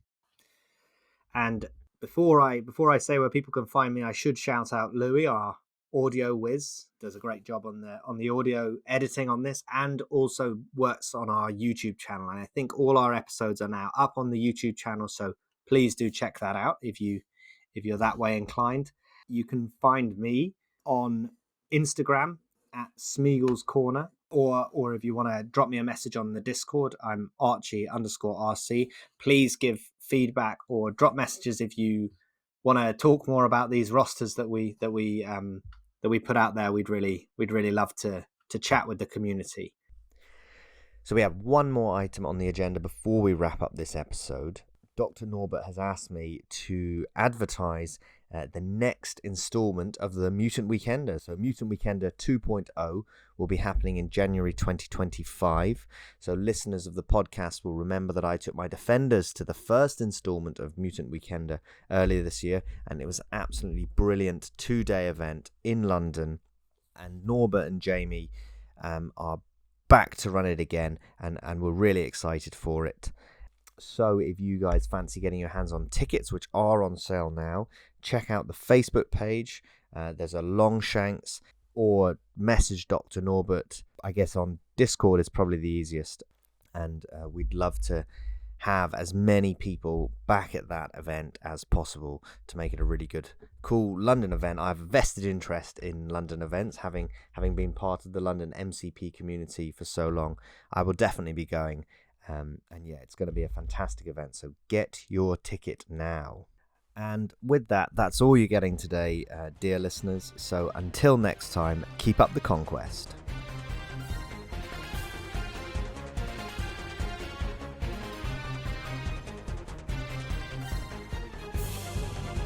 The name's Cable. Remember it.